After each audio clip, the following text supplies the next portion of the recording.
It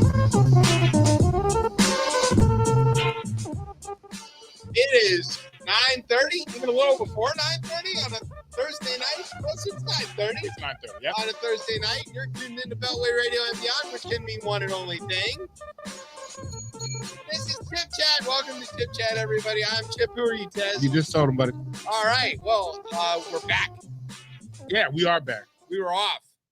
Well, some of us were off. Some of us actually were on other shows. Yeah.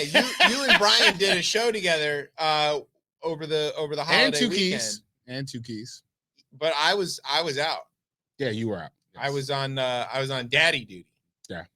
However, Been there. it was the 4th of July. Yes, that just passed. Yes, it was. So we have to make mention of the fact that you are British. Yeah. And Brian and I are not. So it is our job to tell you to fuck off.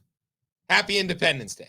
Yes. I wish everybody in this lovely country that I am a citizen of. I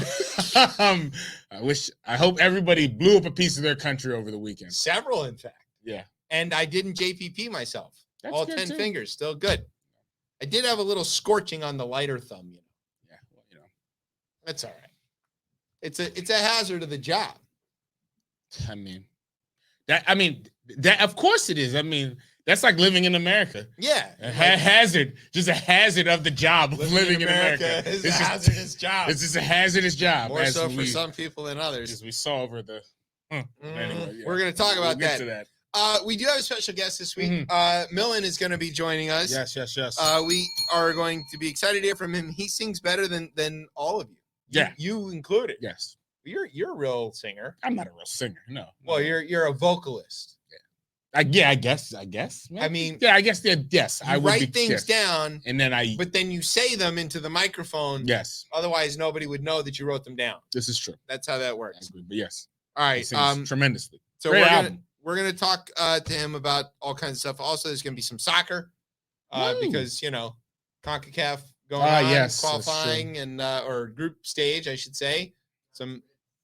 It was group stage. It just finished. Now we've got elimination games going to be this weekend coming. What was the made-up tournament that the U.S. just won? Nations. Nations. Not annual.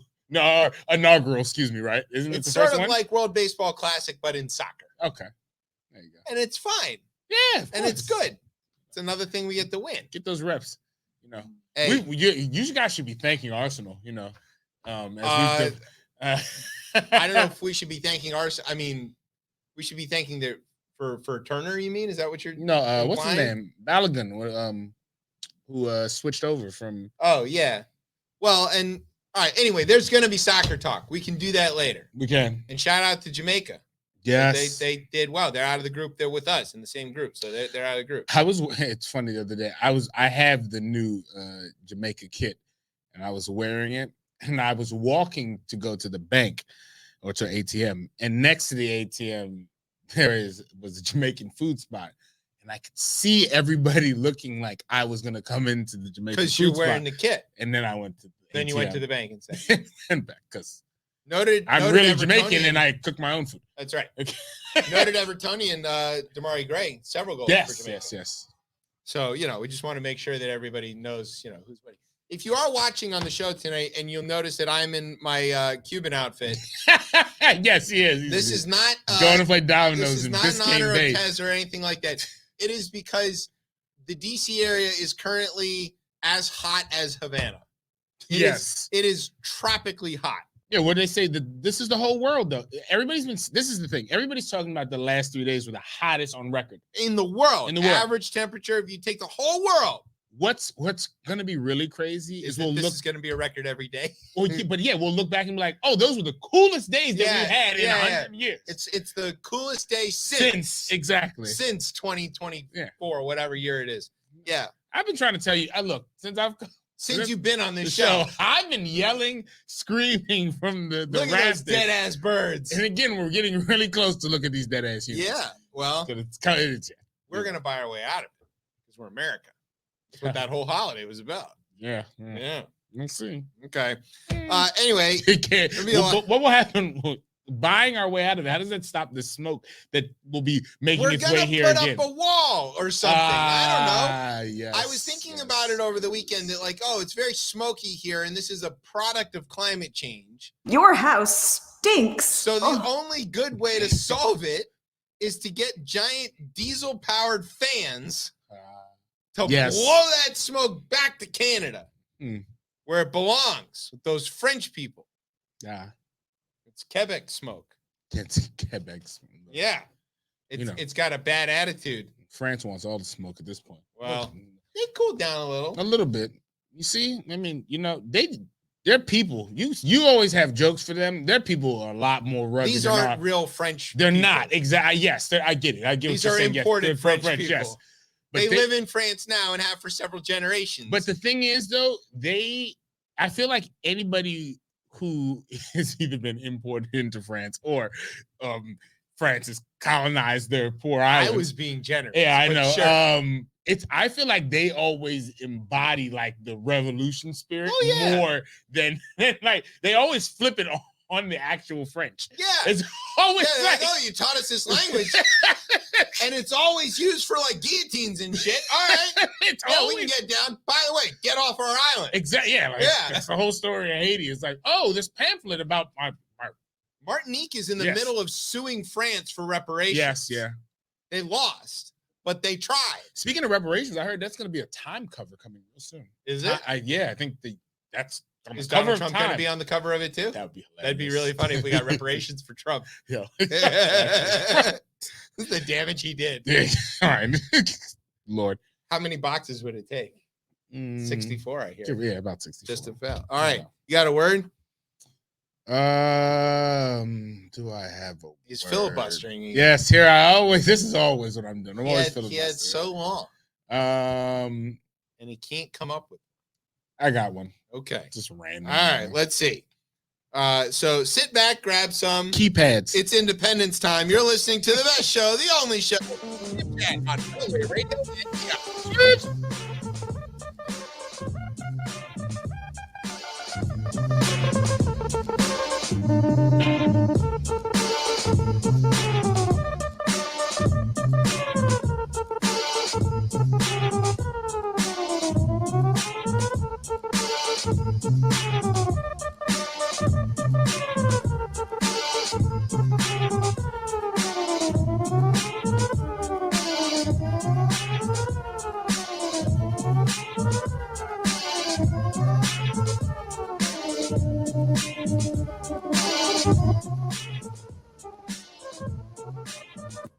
All right, welcome back to Chip Chat here on Beltway Radio and Beyond. I'm your host, Chip. With me is Tez. Bobby. Yeah. All right, so normally we do Tez Talk later in the show, which we are going to do. Of course, yes. But what we need to do right now is Tech Talk. Tech Talk. Okay. Now, I wonder who's going to talk about that. As you know, I don't know anything about how anything works anymore because I'm old and I couldn't use the Google to tell me about the Twitter or whatever. You're more, what is it? You're more analog versus digital. Very much so. You're very analog. Yeah. Which is not a bad thing. It's not, it sounds better. It's warm. Yeah. But some important things happened in technology this week. Two major things happened that we need to basically get you to sort out for me in a way that will make sense. Okay. Are you ready to do that? Yeah, of course. I can always try. Okay. The first thing is that Zuck fired at Elon hardcore with launching Threads. Yes. And some of us got onto Blue Sky this week, namely me. Me too. That was pretty. Oh, you got an invite too? Or you know how I got an invite? I was there because you know why? Because we should honestly start this with Twitter implosion first. Yeah, that is really what. Yeah, because that's the arc, the natural arc. The reason that all of these things are happening is because Twitter has completely fallen apart. It went from being like tolerably glitchy to just completely unusable. If you have been on Twitter, you haven't been on Twitter. You can't be on Twitter. It doesn't function. You've exceeded your rate limit. Yeah, but like I know you have. Trust me, I know everybody has. 600 is a very low number when the thing scrolls and scrolls, and some of those are filled up with fucking ads. Bots and it's so, but it also doesn't work. You can't go back and look at things that you thought you saw. You can't search anymore. None of the functions are working. The hashtags are all completely, it is functionally non-functional. It's almost like a billionaire was like, I need to control the flow of information, and the best thing that we could do is destroy this. Because, and I found it very interesting this was happening while everything was going on in France. It's very, I mean, and speaking of France, Threads launched, except not in Europe. Why? Why? Because they're in trouble. Well, because Europe cares about privacy. This country does not. Ireland hit them with the $1.3 billion fine. Exactly. So there is no Threads in Europe right now. But Twitter implodes. I found this really interesting on a variety of levels. Just one, I guess it was on Saturday, really, where folks were like, "Yo, all right, it's just not working." It's not. We were all checking in. I wanted to look at people talking about the soccer games, for example. Fair, yeah, simple. And it wasn't working. It was not working. I was searching for everybody finding, and it's not working. Everybody finding out about the rate limit all at the same time was very funny. Also, it was hilarious to see the CEO of that, or I guess owner. Yeah, he's not the CEO anymore. The owner of that company saying being complete, on joke mode as he usually is, on troll mode, about all these platforms are based on content that the user creates. Right. We Reddit, are the product. Twitter, we are the product. And it's just counterintuitive to limit the amount of, and I guess for the way the actual model, the business model is now, you can't limit anything. It's not, it doesn't make any sense. It's counterintuitive to do that.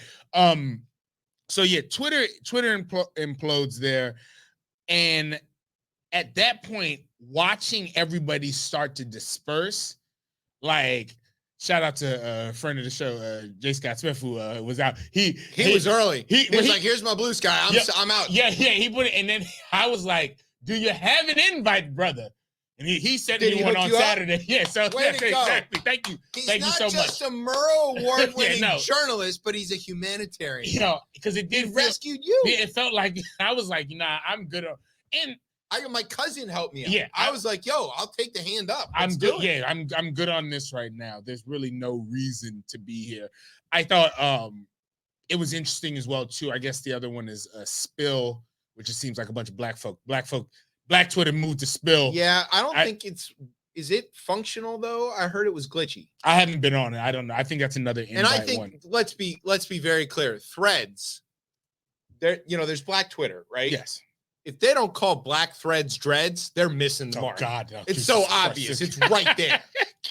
I found people again dispersing across, right? I guess different social media platforms. And then the Threads thing hit. Yeah, and then Threads. We all woke up and our Instagram was like, "Hey, there's something new here." Yeah. Which, I mean, that company is, what are they known for? They're known for copying anything, right? Whether it's I guess TikTok Reels. Yeah. Stories, it would be Snapchat.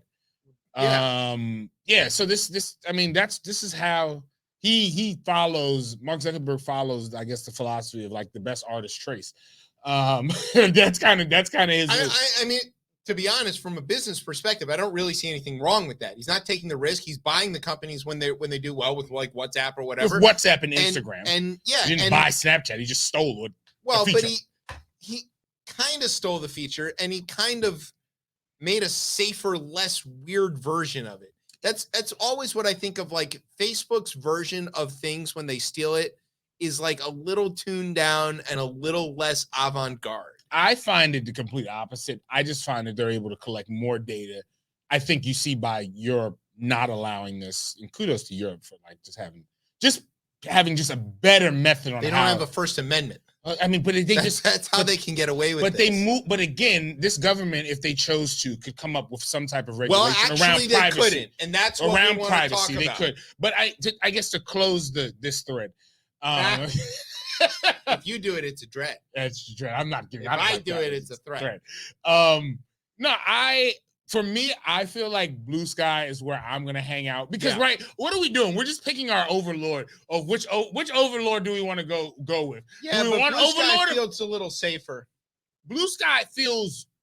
For now, I don't know. If these things are all going to turn into Nazi hellscapes eventually. Yeah, the internet is still the internet. But I'm on Blue Sky and it feels like they're like. I like Blue Sky because it follows the Mastodon federated we have these different servers and you can put whole groups of people on lists to not see their stuff. Exactly. So you can a lot of conservative folks were trying to get into Blue Sky and finding they were already blocked from a lot of things, which is look. I think of Blue Sky as like the public radio equivalent of Twitter. And it's very much that because it's where a lot of the public radio people have kind of migrated. Exactly. So for me, a lot of people are saying, well, the reason why this is hard to migrate is because you can't bring your users with you. I don't really want to bring a lot of y'all with me. I kind of want to if we're gonna. It took me about 2 seconds to find the people I do want to follow. Yeah. Celeste Headley and J. Scott Smith and Esther Chamakili, all there. Good to go. I'm good to go. That's my whole world. Yeah, I follow Molly Wood. Yeah. She's on there. Yeah, you found me in short order. So I'm kind of good on what. In Twitter, for me, Twitter was a lot of fun. I'm pretty sure for you. Yeah. I really enjoyed that platform. I was a 2009 Twitter user. Same. I was sending text messages on my Sony Ericsson to send it to the phone. Oh God, that's a texting 40404. Yes. Oh God. Which I renamed in my phone, literally Twitter. That's with the AH. Twitter. Yeah. And I used it to follow food trucks. Look, when I was driving in my truck. I remember asking because it felt really small at a point where I think there was a new Capone and Noriega album that was coming out. And it was coming out on Raekwon's label. Chef label. It was called Ice Water is the name of the label. And I was I just added Raekwon. I was yo, is Tragedy Gaddafi gonna be on this album? And he's back. Yo, you gotta ask Nori about that. And it was just and it just felt really everything between my friends, even at the time, everything felt very small. And it felt again, I knew we weren't just talking between each other. We would not have interviewed congressmen and all of these fancy, famous reporter types. We would not be friends with J. Scott Smith if it weren't for Twitter. So let's talk about that piece there, because that's kind of where I'm mourning that. I like to look back sometimes at these things it's not like the anarchist in me, but if the shit's burning down, let it burn down. And let's see what sprouts from everything burning up, right? Experiment, right? But I also, too, I've been through this, right? I've been through MySpace. I've been through Facebook. I've been I watched Friendster start. Friendster is another. Oh, good God! Yeah. Right. So it's Black Planet, Makeout Club. Christ, there's so many of these. So. But in the past, similar to the conversation when Ye was on about we used to have different phones and you would be. I'm hoping we get to that point where even using a wrestling analogy, where you got WCW, where you got ECW, where you got WWF. Hopefully that's where we get with social media and people are building things in different areas and there are different conversations. There's some commonality between them, but it's not the same. But it sucks. We're Premier League guys, but we might talk to somebody who's a Bundesliga fan. Exactly. And Serie A guy. Yeah, exactly. This is soccer, and we get that that's all similar, but it's very different.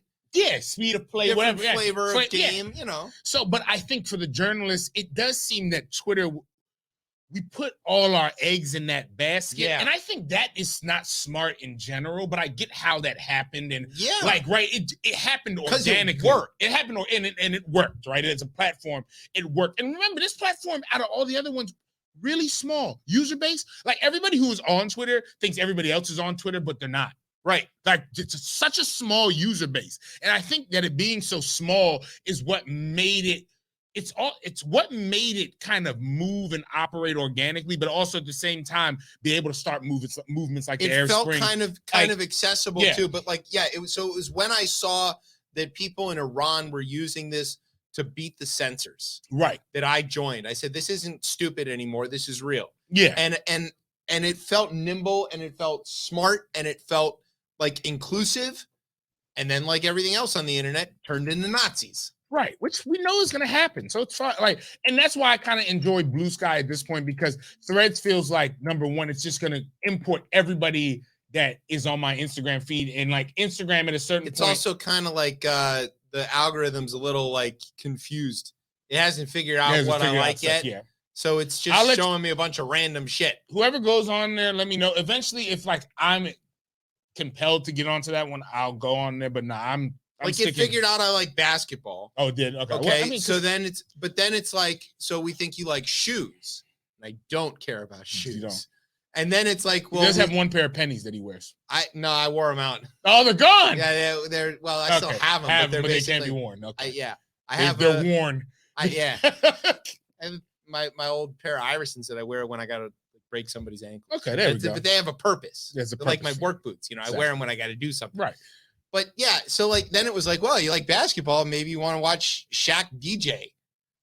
Okay, that's kind of funny, maybe. But I don't really want to watch that.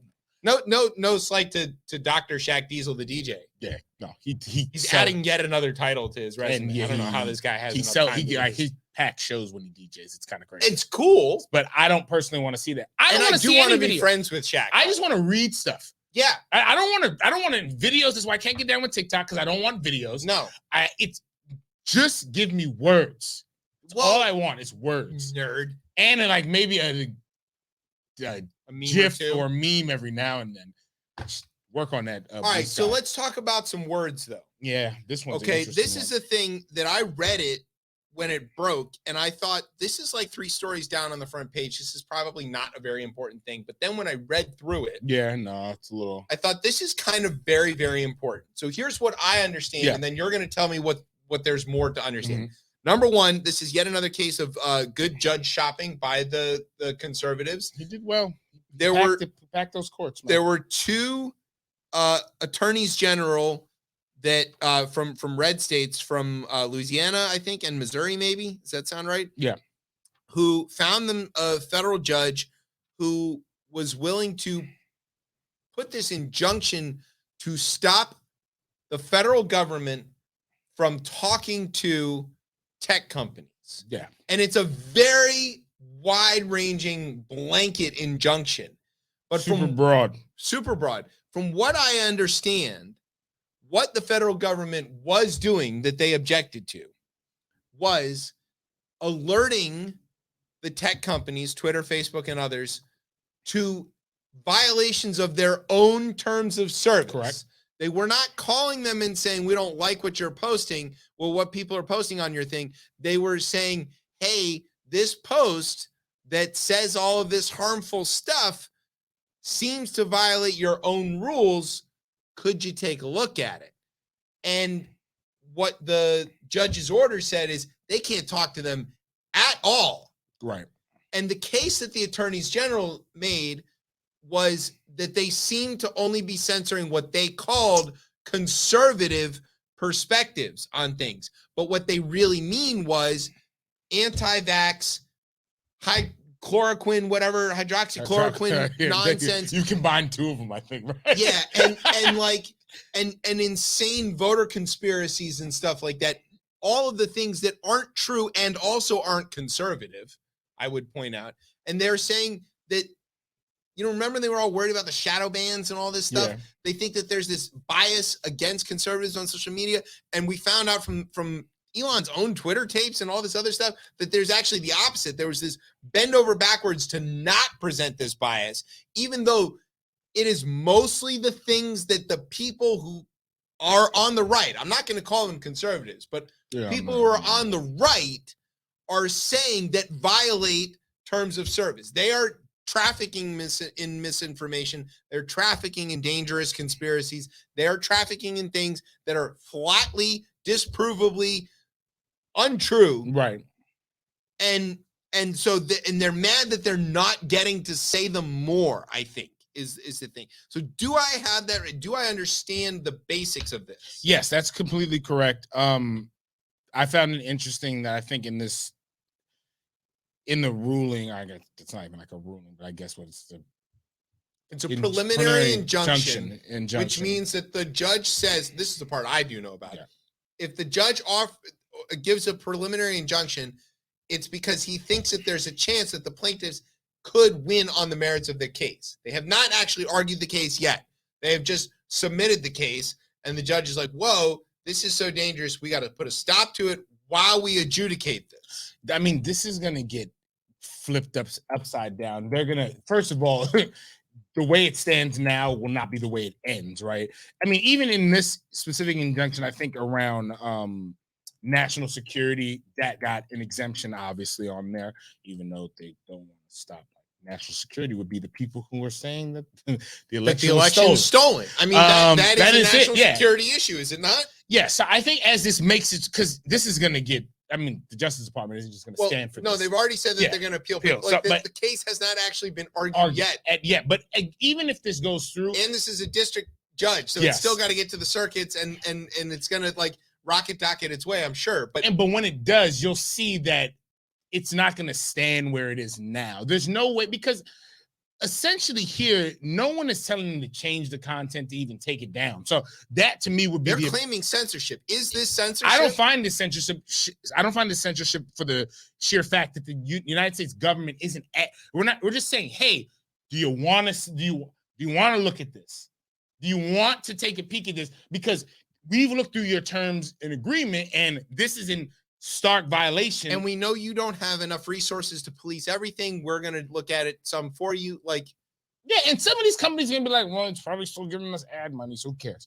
But I mean, I didn't. Did they force anybody to take anything down? I haven't.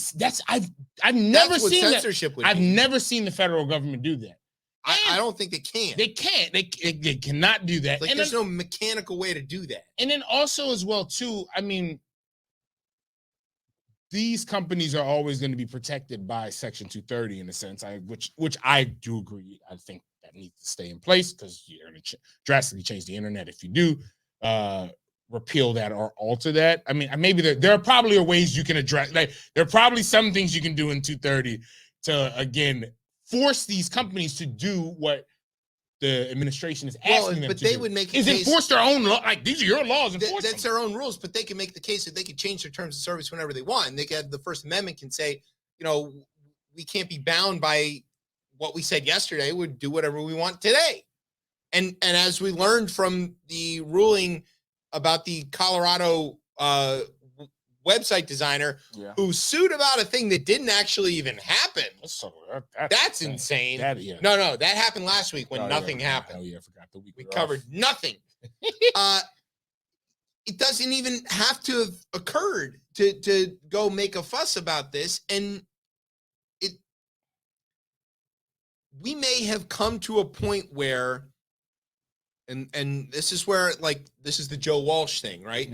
Joe Walsh is right about this, that the government compelling people to do things, speech or otherwise, is not okay. Right. And if it means that there's people who don't want to make cakes for gay people or whatever, the response has to be, yeah, that's fine. Let them deny service. Let them out themselves as being a bunch of bigots. And the rest of the greater market will respond and create. Because, if you're going to, I'm already about to do this, which we're going to talk about later, but if the market can respond to that, I think in the same case here with the internet stuff, if you've got companies, let's say Facebook versus Twitter, just to pick two that we can easily see are at odds with each other. If Facebook decides they're going to be the ones who actually enforce their terms of service in a consistent way to fight misinformation and fight conspiracies and disallow all of this stuff that is harmful, they will become the website of record. They will become the one that the market will gravitate towards as trustworthy, and the other one will become the crackpot. Will they? But I feel like their user base doesn't want that. Well, maybe not. But what I'm saying is, the reason people believe they'll lose. I feel like they'll lose users. They might. That'll end up going somewhere else where they're allowed to go. They might, but they might make that choice. What I'm saying, the New York Times is the paper of record. The Washington Post is the paper of record. The National Enquirer is the paper of bullshit. Okay? And at some point, these sets of papers competed on a level playing field until people realize that Bat Boy finds Elvis with zombies in a cave with Nixon is not a real headline, and they stopped paying attention to that. And the National Enquirer might still exist, and it might still have plenty of crazy people who like to read it and think it's real, but it isn't.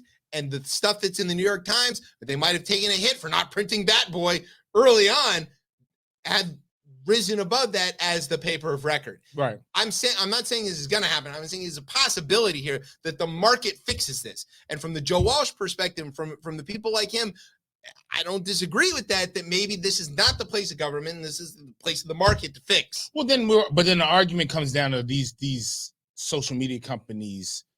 Are they utilities? Like, that's the question. Like, I mean, they might be, which is a whole different conversation. And that's kind of where it gets a little more But are tricky. Newspapers utilities? They're not. They're not. So Facebook, Blue Sky, somebody can go out there and say, we are going to be the social network of reality. We're going to be heavily moderating. We're going to be heavily curating. We're going to be managing who's on and off of this thing. And if people are spouting off bullshit on it, we're going to toss them off. And we're going to make content moderation the reason you come to here. But that's like the business model, because you talk about the market. The business model doesn't encourage that, right? Then they might be able to charge a premium for it. Maybe Jay-Z launched Tidal and made it all premium from the very beginning. Right. Because he had content that people wanted. Fair, yes. So if you've got content that people wanted, user generated or otherwise, people will pay for it. People pay for HBO. I mean, for now. Well, whatever. For now. Again, analog me. I don't know the difference. But I never had HBO. But Discovery merger is killing it. Whatever. You get the idea. Yeah, I don't know. I think we let the market dictate this in this specific arena. The only way they know how to make money is by engagement. Like, solid reporting doesn't keep people engaged anymore. They need the ephemeral. Well, the reason I'm bringing this up is that it might have to be that, because if the unelected 6 end up putting their finger on this, and who knows which way Beer Can Brett and it's 9 of them, they're all unelected. Okay, but let's just be honest. Yeah. I'm not sure. My guess is that Roberts, Kavanaugh, ACB, and Gorsuch are all probably we're not. Well, maybe Gorsuch not. Let's put Beer Can Brett, Roberts, and ACB in the there is a point at which this goes too far. Fire in a theater and whatever else. But I'm not willing to put my faith in that. I no longer have any faith in the Supreme Court or the judicial system in general. The system. Yeah, the branch. Let's just say the court. I no longer trust the courts. High court is to be the backstop. Yeah, no, right. So we need to start thinking about a market solution to defeat what government won't do when they should. But this court, it doesn't matter if you find a market solution, because this court will flip-flop, and anybody can bring, even not real cases in before them. They can bring any case before them to and all these interest groups will prop up a case to get before these judges. I'm already doing it. Let's be clear about that. I contacted the ACLU of Virginia and various others. I'm a court-authorized civil celebrant of marriages. I've done 100 and something marriages. I'm telling everybody now, I will no longer do a white hetero marriage. If you're heterosexual and white, or Christian and white, and you come to me and say, I want to get married, tough shit. Because my sincerely held beliefs are, you shouldn't get married. It's a false marriage, and I don't like it. You don't even believe that. I don't care. It doesn't matter. It's a case it didn't happen. Exactly. I don't even believe it. They have opened this door. In the same way that the Greece, New York decision says people can pray at city council meetings, and boy, have they ever. Satanic churches out there trying to pray at every fucking meeting they can find, and these guys are mad as shit. And it doesn't even have to be that. It could just be a guy with a Quran who wants to just come by and offer a prayer for peace. And whoa, buddy. Whoa. Yeah, what do you mean by your kind of peace? Certain type of prayer. Yeah. So this is the thing. You open the door. We're going to drive through it. I think this is going to have to get switched. The court has definitely stepped in it. Yeah. And this kind of goes along with it, right? Yeah. So shouldn't we take this to the logical extension? If you're a lawyer listening to this show and you want to get involved, I am happy to be your test case. I'm happy to be your plaintiff. I'll deny services to tons of people, lists of people. You might be on the specific lists of people who are a protected class. This is how the right goes about this, right? That's exactly how they do it. So I mean, we got to stop playing. I'm not even against that because we got to stop playing. I would do your wedding because you are not in those categories, right? But I am going to discriminate against white people heavily. White hetero Christians. I'm going to discriminate against them. I'm going to discriminate against them based on their race, protected class. I'm going to discriminate against them based on their color, protected class. Yeah. I'm going to discriminate against them based on their religion, protected class. I'm going to do it overtly as a state official and wait and see what I can provoke. Sue me. Sue me for doing it. Someone will eventually do that. That's the whole idea. They won't even see what's happening. They won't even realize they're just walking in. It's a trap. Yeah. I'm playing Connect 4 and you're playing Parcheesi. Tiddlywinks. Yeah. This court's illegitimate, right? But we haven't even got to that yet. So what does this mean? What do we got to do? I mean, I think this one's not. I don't think this is. Are we going to see hydroxychloroquine all over the goddamn place again? No, because I think once this goes to appeal, this stuff gets narrowed a lot more. And you're saying that the federal government has no right to talk to companies that are only around because of the federal government. Like that's the only. They don't believe that. They don't believe in that. But as this makes this is not the end of this. As this makes its way through the court, this is going to get narrow as shit, and there's not going to be any This will look a lot different in its final. So are ruling. we worried for no reason? I think so. Okay. For this specific one. Well, you're the tech expert. I personally think for that one, yeah. Okay. We'll see in 12 months. Yeah. We're going to take a break. Oh, our guest is in the bullpen. So here's what we're going to do. We're going to take a break, and then we're going to come back with our interview with the guest. Yeah, because we never know. It's always smart. If the guest is here, to go straight to the guest. Let's talk to him before he gets tired of us. Oh, yeah. That's the whole idea here. That's easy. And then, a lot of people are tired of us. But we're interrupting. Not this time. I know. That was the Tez show. Exactly. Yeah. All right, we're going to take a break. When we come back, we're going to talk to our guests. You are listening to Chip Chat on Beltway Radio and beyond. Sweeps.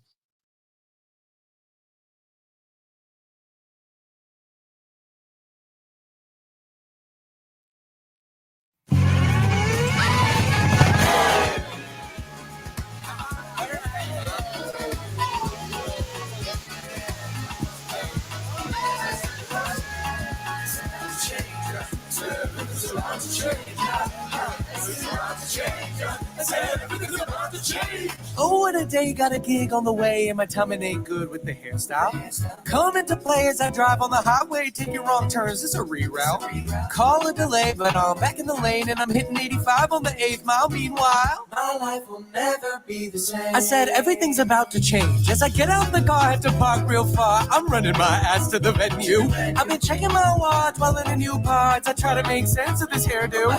Has a man with the locks playing through a guitar, thinking, hey, brother man, we could jam too. I saw her walk into the place. I said everything's about to change. Wake up feeling all the same, and day by day was losing faith that anything was ever gonna change. Little did I know that day the seasons had a plan for me to fall in love.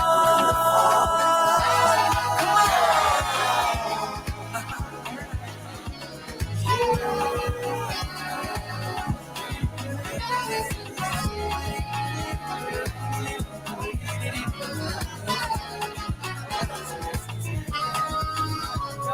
As soon as I caught her eye, I was hypnotized by the fire that would burn inside. I was fine till her smile made me warmer than a number 5 with a side of fries.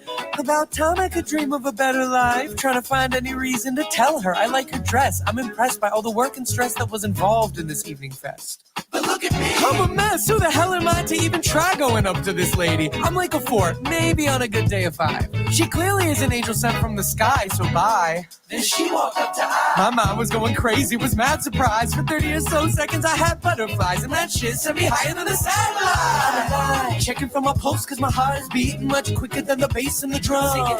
Soprano in a sequence dress was a blessing from above. I'm a neat tie scar. We should get some coffee next, but I got her number. So Hey, hey, hey, hey, is that everything's about to change? Wake up feeling all the same, and day by day was losing faith that anything was ever gonna change. It's never gonna change. Little did I know that day the seasons had a plan for me to fall in love. Come on!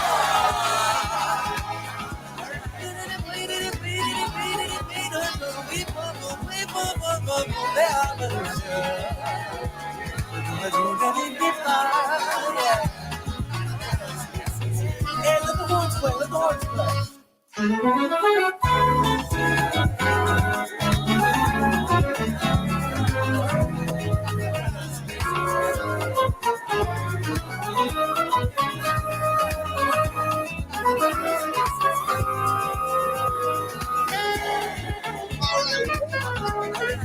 Beltway Radio and beyond. I am your host, Chip. With me is Tez. Out. That was our guest who is coming up. That was MLLN, his new track Such a dope that's song. about to change. But before we talk to him, we do want to tell everybody to make sure to tune into Beltway Radio and beyond on Saturday. Oh, At what time, Brian? 1 o'clock. That's PM. Eastern Daylight Savings. Yes, 1 o'clock PM for a special edition of No Filter Sports featuring for real? featuring Tez. Oh, I'm on that. You are. Yeah, you're yeah. on it. And they're going to be talking about the things that I love to talk about. Golf. We talked about a lot more than golf. Yeah, I'm sure. I'm going to tune in. I can't wait to listen to this. But It was a good show. I could listen to it ahead of time. I have access to it. But I'm not going to do that. I'm going to We listen need a to it. sounder whenever he does it. I don't know. We're gonna figure it out. I don't know what the I'm gonna listen to it when it happens, like the the Yeah. plebeians and yeah, just the regular people. And but I'm excited to learn about the golf thing and women's sports, which is I think Brian is like a super expert on. Yeah, no, we had a great Good conversation. It was a great conversation. Yeah. I enjoyed it. Yeah, I'm sure you did. The The more we get you on the radio without me, the more likely you are to stick around. it's not true. That's not true. All right. Who would be getting guests then? No, it's not this. Yeah, not I know. you. I do all the work. Too, exactly. I just sit here. You're just funny on the radio. That's all I do. I sit here. That's okay. All right. MLLN is an R&B vocalist and producer who specializes in harmony, backing vocals, but of course he also does his own stuff. Where he's Yes. the headliner. Raised in Maryland, he grew up falling asleep to his mom and dad performing Hindustani Indian classical music on stage. Pin in that, we're going to ask him a question I saw the specifically about that. The simple, beautiful melodies inspired him to find a balance between singable pop songs, cool, and forward-thinking neo-soul grooves, very cool. Yes. MLLN pulls inspiration from artists like Moonchild, Jacob Collier, D'Angelo, Tom Misch, Anderson .Paak, Stephen Day, Alan. So it's a long list. Many more creatives pushing the industry forward, and he has worked with all kinds of important, fancy people like Lawrence the Band, Jeremy Passion, Melt, Couch, and many others. MLLN, welcome to Chip Chat. What is going on? Hello, it's Bobbin. We are so excited to have you here, but the first question I have to ask you is, how could you fall asleep at your parents' concerts? That seems pretty rude. Yeah, I was a pretty rude child, actually. No, I'm just I like the music is so soothing, and I grew up listening to my parents practicing that music, right? So when I was younger, I was in the other room and I would walk over to my parents practicing and I would open their door and then open my door, and I got used to falling asleep while listening to them sing. So that's kind of was deeply ingrained in me as a young child to just like let that music completely take over and like let it kind of gently blanket me to sleep. You know what I mean? I get So- it. I'm a sleep with the radio on sort of person. Are you? Same here. Yeah. Yeah. Well, you hear our impeccable producing. Well, my way to go, Brian. Thank you. My wife is a sleep with the TV on person, which is wrong. It's different. I hate the TV on. I I don't like the blue light I got can't do it either. at first, and I had no TVs in rooms. because I used to fall asleep with I'd be listening to the ball game, Yeah. right? And then that would be off, and then the news would come on WTOP, and then I would just listen to that all night long. They would play the same shit every hour. over Yeah, and over yeah, again. but I'd wake up in the morning already knowing what's going on. Exactly. And then and the same thing with public radio and all that stuff. Then I got married and wrecked everything. You have a TV in your bedroom? Yeah. Yeah, no bueno. I hate it. I want it out of here. Yeah, it's got to go. She was gone for like 4 days. I slept in real darkness. It was wonderful. It's like magic. She was gone for 4 days. I slept in real. It's a great line. That's awesome. Well, if it helps, I literally can't fall asleep listening to music anymore because my brain is just like firing on all cylinders. Like, oh, why did they make that choice? What did they do here? So now I listen to like the Hollywood Reporter, which is like a bunch of actors, actresses that get together and talk about acting as a profession. So I listen to a lot of that stuff now. So, this is a question that just came to me now by you saying that you've reached that point now where you can't listen to music most of the time as just like a normal fan. You're like, oh, but that hi-hat said, but why did they choose? It's one of those. I despise it. It troubles me. It kind of ruins. It ruins music because I'm like, well, that's interesting. Well, why did they pan it just like 30 to the left on this one? It sucks. It sucks. Do you write songs in your sleep? No, I don't write songs in my sleep. I write songs before I sleep. There you go. But no, I mean, it does get annoying sometimes, especially like when I'm at a bar or a club and I'm listening to music and in my head, like I'm just writing horn lines in my head to the songs that are happening, and it's driving me crazy. I'm like, I should just be able to let loose and have a good time. So I think that there's time and a place for specific music that you listen to, and like I love listening to coffee house jazz when I'm like just kind of mindlessly doing work, or like I used to listen to the Planet Earth 2 theme songs and like all of the instrumentals and stuff, and that allowed me to like kind of turn my brain off from analyzing the music too much. But no, I totally get it. So one of the I'm gonna give you a suggestion, which is gonna ruin your life. So probably don't take it. If you're somebody who hears solos in places that there should be, but they're not there, and you are a harmonica player, which I am. This is just the most self-involved. That narrows it down. That narrows it down a lot. Yeah, you can carry around your harps with you, and then just fill in what's missing to yourself. So I do a form of vocal scatting, kind of like my soloing is like in that form. And sometimes I do that, like even when I'm in the bathroom and like I come out and my fiance's like, do you always have to do that? See? You always in there just scatting constantly? And I'm like, there's two types of scat going on there. Oh, that's a good joke. Love the jokes on this show. I mean, we are not above that in this show. No. I mean, it's a shitty show. Oh, I saw #dad jokes and I was like, I gotta go in. Oh yeah. Where is that at? It's all over our. That's all over Twitter everything. I should stuff. probably check. You that should shit. probably read our own stuff. Oh my gosh. Dad jokes basically since Larry was here. Yeah, that's true. All right, so we played "About to Change." What's that song about? And I do have to ask, why do you hate paper money and only use change?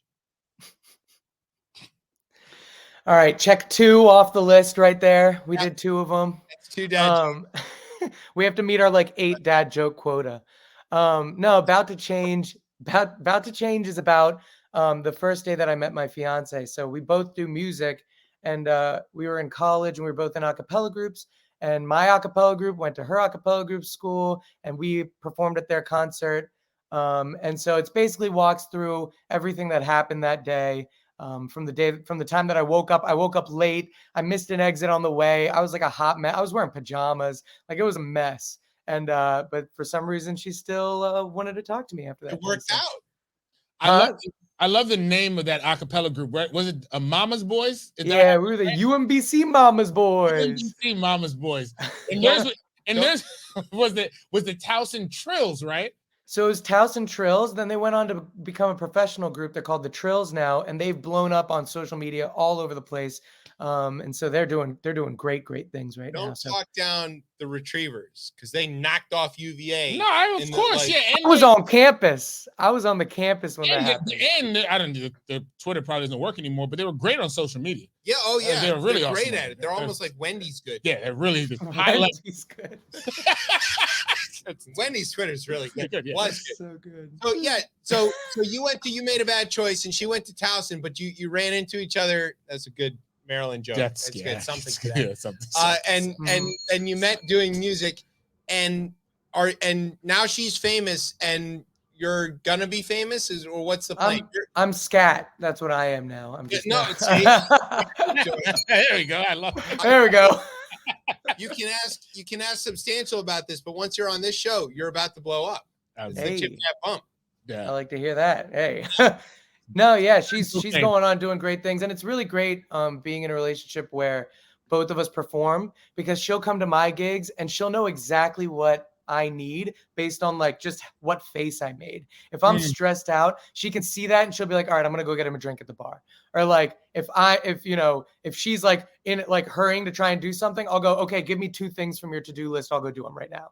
Like, so we've kind of understood the flow of what it's like to both be the performer and what you can expect from the other person who isn't performing that day, and like also be the person that is there just to assist and be the helping hand. And yeah, so that definitely helps. I mean, that happens all the time now. Every month we got like, I'll have 2 gigs here, she'll have 3 gigs here, and we'll just go to each other's things if we can and make it work and help each other out. It's good to support. So you've worked with a bunch of big names. So the question is, how do they discover your talents, and can you help us get discovered?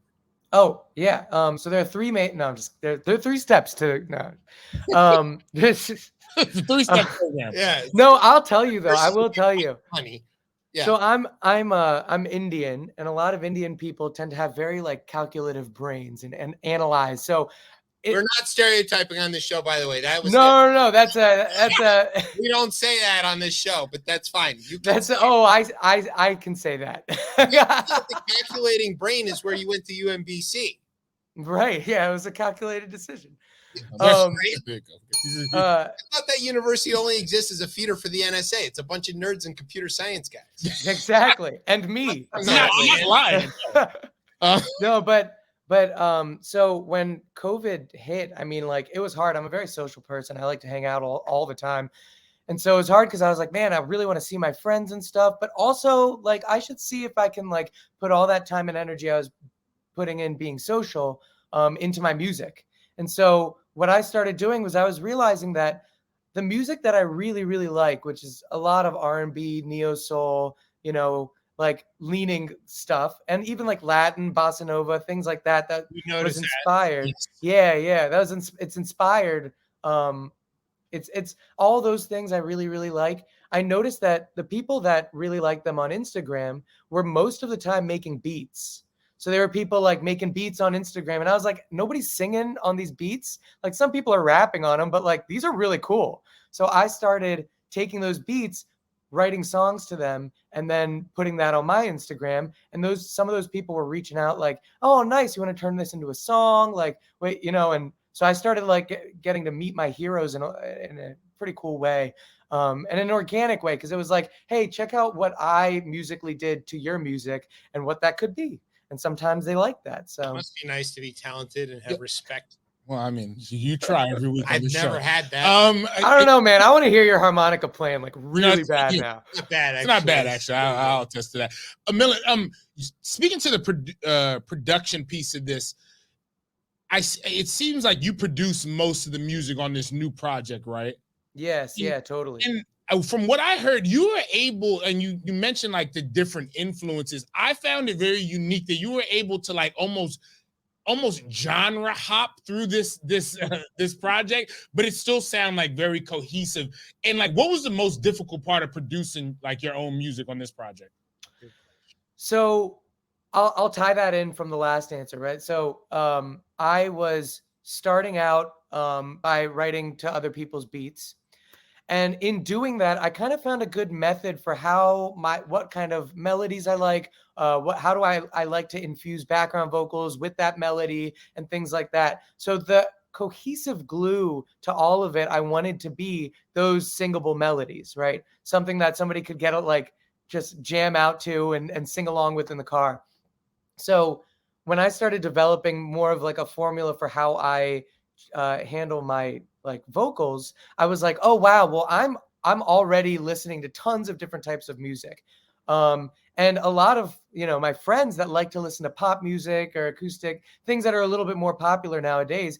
I wanted them to like all the styles of music that I like, And so in doing that, I was like, okay, I'm going to try to use my vocals that I've been learning how to do by singing to all these people's beats and stuff as a glue from pop music, Latin, bossa, R&B, all these different styles. So that's kind of how I decide. I was like, I kind of just want people that like this song to listen to the project and be like, oh, that's why bossa's cool. Oh, that's why Latin's cool. I'm going to listen to more of that stuff.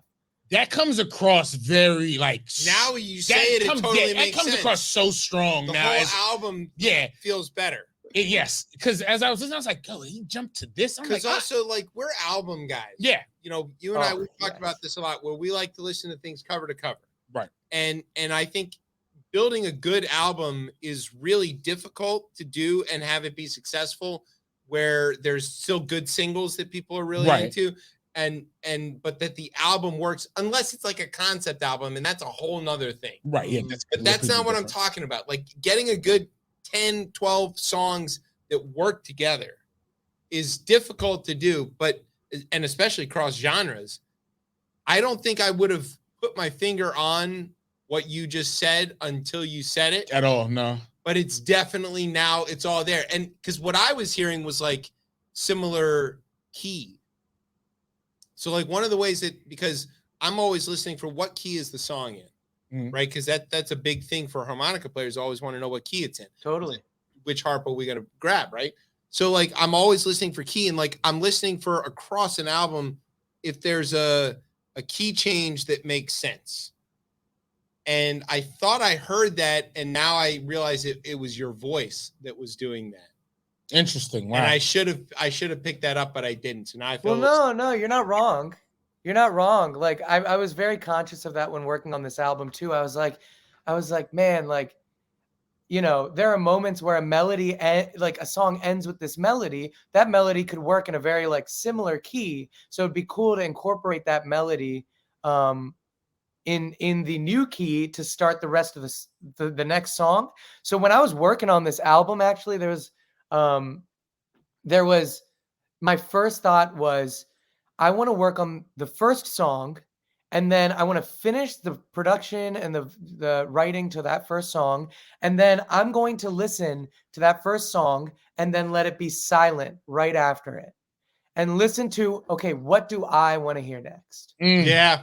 I was about to say, listen and see what comes next without knowing what comes next. Exactly. And then starting a new song based on that. So the first song ends with, Lady of my dreams, come and rescue me. Right. And then the next song starts with, right. There's that same key. Right. And it's a very similar key to what it was prior. But it's not the exact same key. Right. The first one is F sharp minor. The second one was like, I guess you could see it E flat minor. So it's D flat minor. So D flat and F sharp are like cousins. Yeah, they're like cousins, exactly. But they're not technically not the same. So no, they're not the same. It's like the A minor and C. People are like, oh, it's the same key. It's not really the same key. Right, like exactly. Enough to the same key. It's like one note different. So like that's I hear that. I don't know why I didn't feel it. Like I didn't figure that out right away.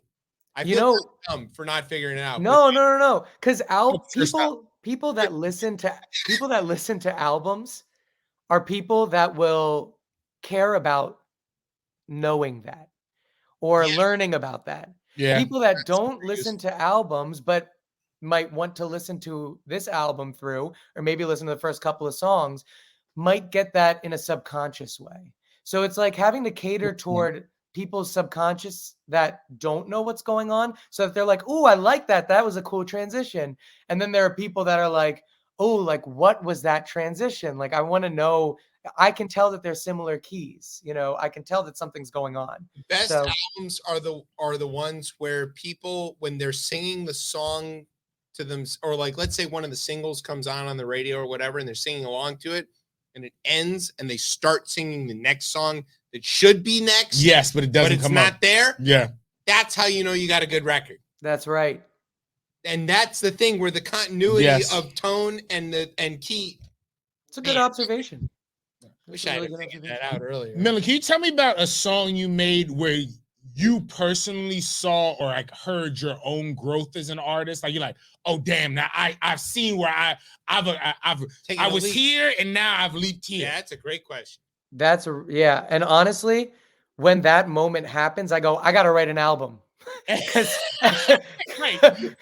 as soon as you see that new thing, like your ceiling goes up like crazy. And you go, oh my gosh, for me, the only way to solidify maximizing that cap, that new cap, is by like working on songs that continue to stretch and stretch until you hit the next cap.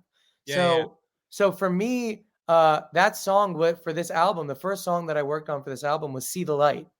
And I started doing like Latin stuff, and I was like, "Whoa, this is cool!" It's like kind of got Stevie Wonder vibes. Okay, we're experimenting with Latin in R&B, and there's still jazz chords, and so like when that happened, I went, "Oh boy!" I got real excited, And my nights went from sleeping at 2 a.m. to sleeping at 6 a.m. And like that 4-hour period was working on more stuff and trying to maximize and optimize that cap, that like feeling out where the ceiling is now. And so, yeah, that was See the Light for me was a big song like that. And I mean, I guess you could say that every song on the album was a little bit of that. But that's because I was still feeling it out. I was still like, what's over here? What's over here? And hopefully that, like, I never feel like I'm stunted by it because I just want to keep making new stuff. Do you feel like musically it's less of a sort of linear progression and more of like a step progression? Like for me, one of the things I learned playing music was I like, okay, I can do this. And I'm like this good for this long. And I don't get any better for a long time. And then something happens. Don't know what. It's a hot day and I just breathe differently or whatever. And whoop, I'm 100 times better than I was the day before. And then I'm like, that's the next plateau. And it goes in like steps like that. Does that happen for you? I think that's definitely like a creative brain working. That's what happens to creative brains is you kind of just wait, to see like that one squirrel like run up the tree. And then you're like, I have an idea. Yeah. And that idea immediately creates like this journey of growth. And it all started from a squirrel running up a tree. Like, so I definitely think that a lot of creative brains work that way. I also think that it's important to try and instead of thinking about it as like, oh my gosh, I just got so much better. Oh, I'm not getting better. Oh, I got so much better. It's, I can see how much better I can get, and I'm going to linearly try to get to that place. Wow. And then when I get to that place, something happens, and I see how much better I can get because I just saw a squirrel climb up a tree, and now I need to linearly try to get better to that place. That's smart. I'm going to do that the next time I get better.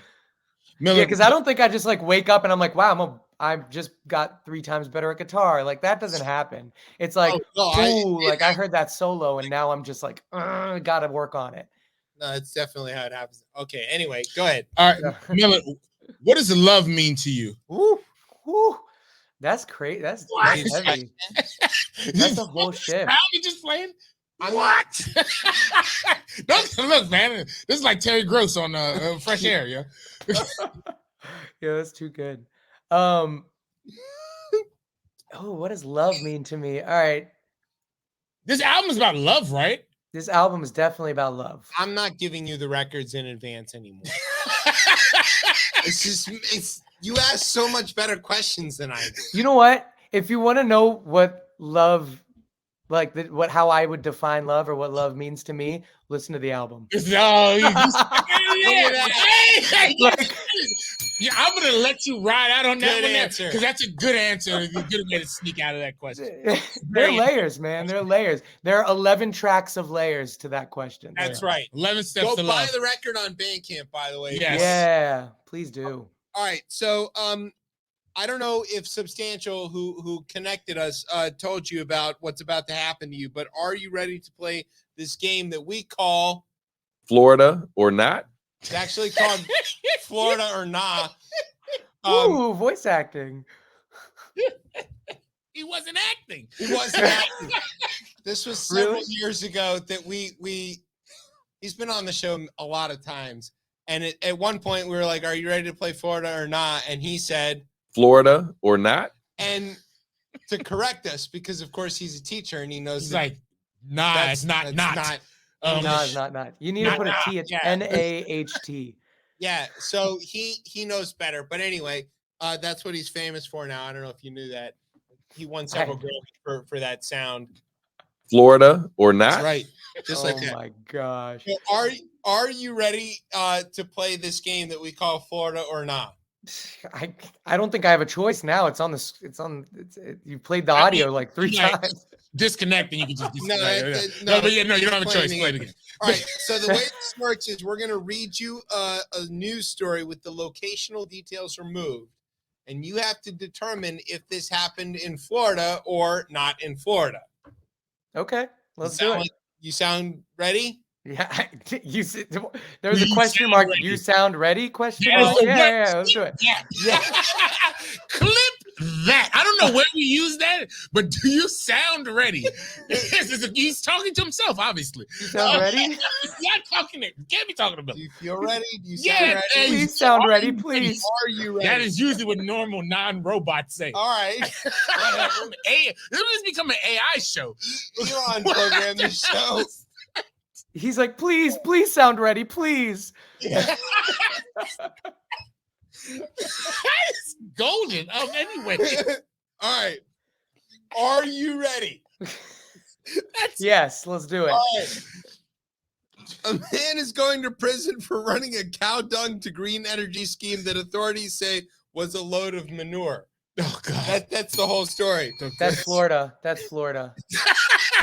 Ray Brewer, 66, of whatever place, was sentenced Monday to 6 years and 9 months in federal prison in a years-long scam that bilked investors out of $8.75 million, according to the U.S. Attorney's Office. He ran a scheme from 2014 to 2019 in which he claimed to be building an anaerobic digesters at dairies in various counties, and he wasn't.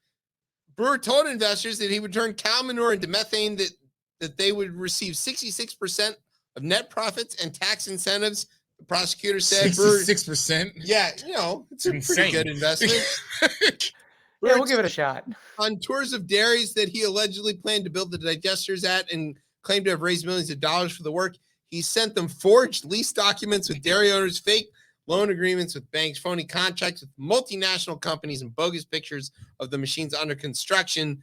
The investors' money went into several bank accounts, and Brewer spent it on himself, buying up land, a custom home, and a new Dodge Ram pickup. He also kept his investors up to date on the non-existent construction with fake schedules, invoices, power generation reports, and pictures. He also refunded money to some investors using money obtained from other investors. When investors found out that they had been billed, someone lawsuits against him, but Brewer had moved. I'm not removing the locational details. He had moved to Montana and assumed a new identity before he was finally arrested by the FBI. Okay, did this happen in Florida or not in Florida? Okay. Yeah, that happened in Florida. But I will say that's a creative brain at work, okay? Yeah. Similarly, that guy saw a goal and is trying to linearly work toward it. Creative crime. Creative crime, man. I like your reasoning, but unfortunately the answer is no. This was in Fresno, California, and the surrounding areas. It turns out this guy, Ray Brewer, is really Devin Nunes. That's funny. And his cow. Oh, no. Oh, God. It's a very funny joke. Used to be funny when Twitter worked. Was right. It's not funny anymore. It doesn't work. Nope. Join us on Blue Sky. Yeah. We gotta Yeah, exactly. Yeah. You got one yet? Not yet. No. Not yet. All right, we'll send him one. J. Scott Smith, help us out. All right, Millen, where can everybody get your records and follow you and get your tour information and all that kind of stuff? Yeah. So my record is available on all these platforms. Definitely buy it on Bandcamp if you want to support. That's the best way to support the music that I'm making. And then I'm constantly up to date on Spotify, putting music out, Apple Music, all these other places. And then I stay pretty active on Instagram. So at MLLN _official is where you can find me and keep up to date.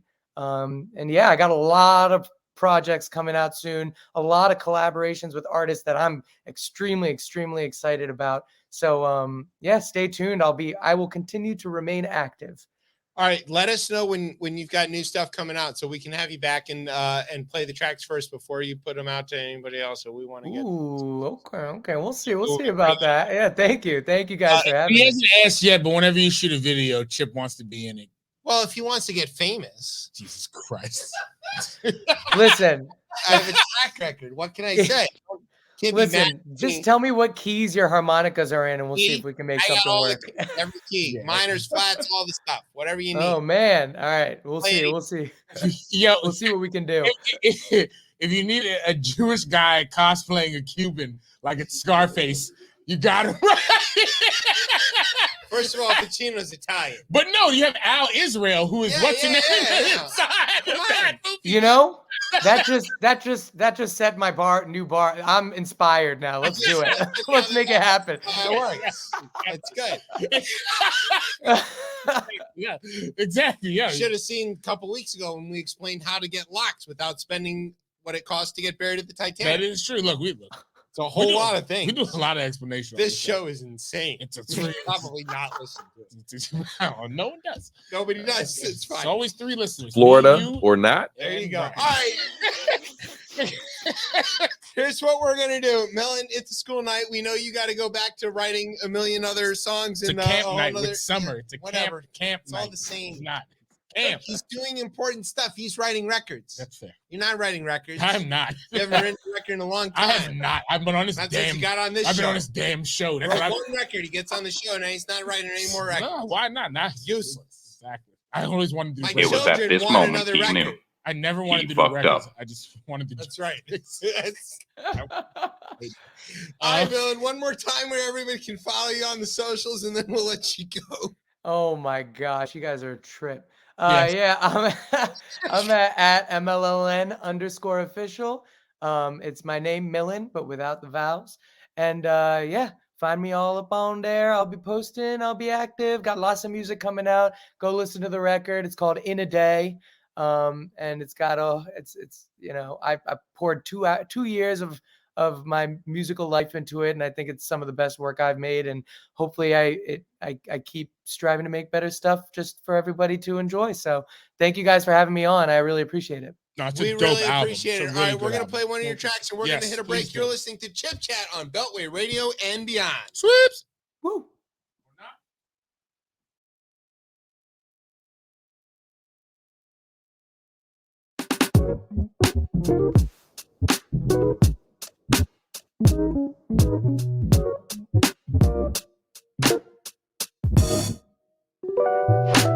You are the one I find myself dreaming of for real.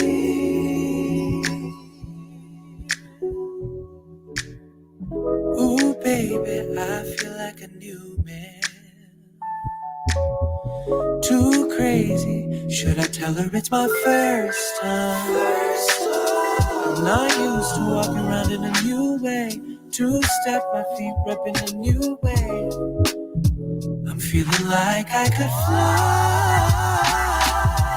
Don't matter where I'm gonna land, as long as I'll be walking with you. You make me feel like you're man. Are you down to make my dreams come true? You are the one I find myself dreaming of for real. Everyone around me say I'm talking crazy. Ain't no way shit making me feel like summertime and it ain't even maybe. I need to know if it's real. Can it be real? Even if the text gotta wait time, I'ma make mine till she hit me back with the daytime. I gotta roll, directions on the phone with the exit up in foam. I'm sweating through my clothes now, listen. No need to be nervous, she ain't nothing but a person, so you might as well go bring it to fruition. I cannot believe in a minute I'ma be with the lady of my dreams. You look divine, is this real? One of a kind. Don't matter where I'm gonna land, long as I'll be walking with you. You make me feel like you're man. Are you down to make my dreams come true? You are the one I find myself dreaming of for real.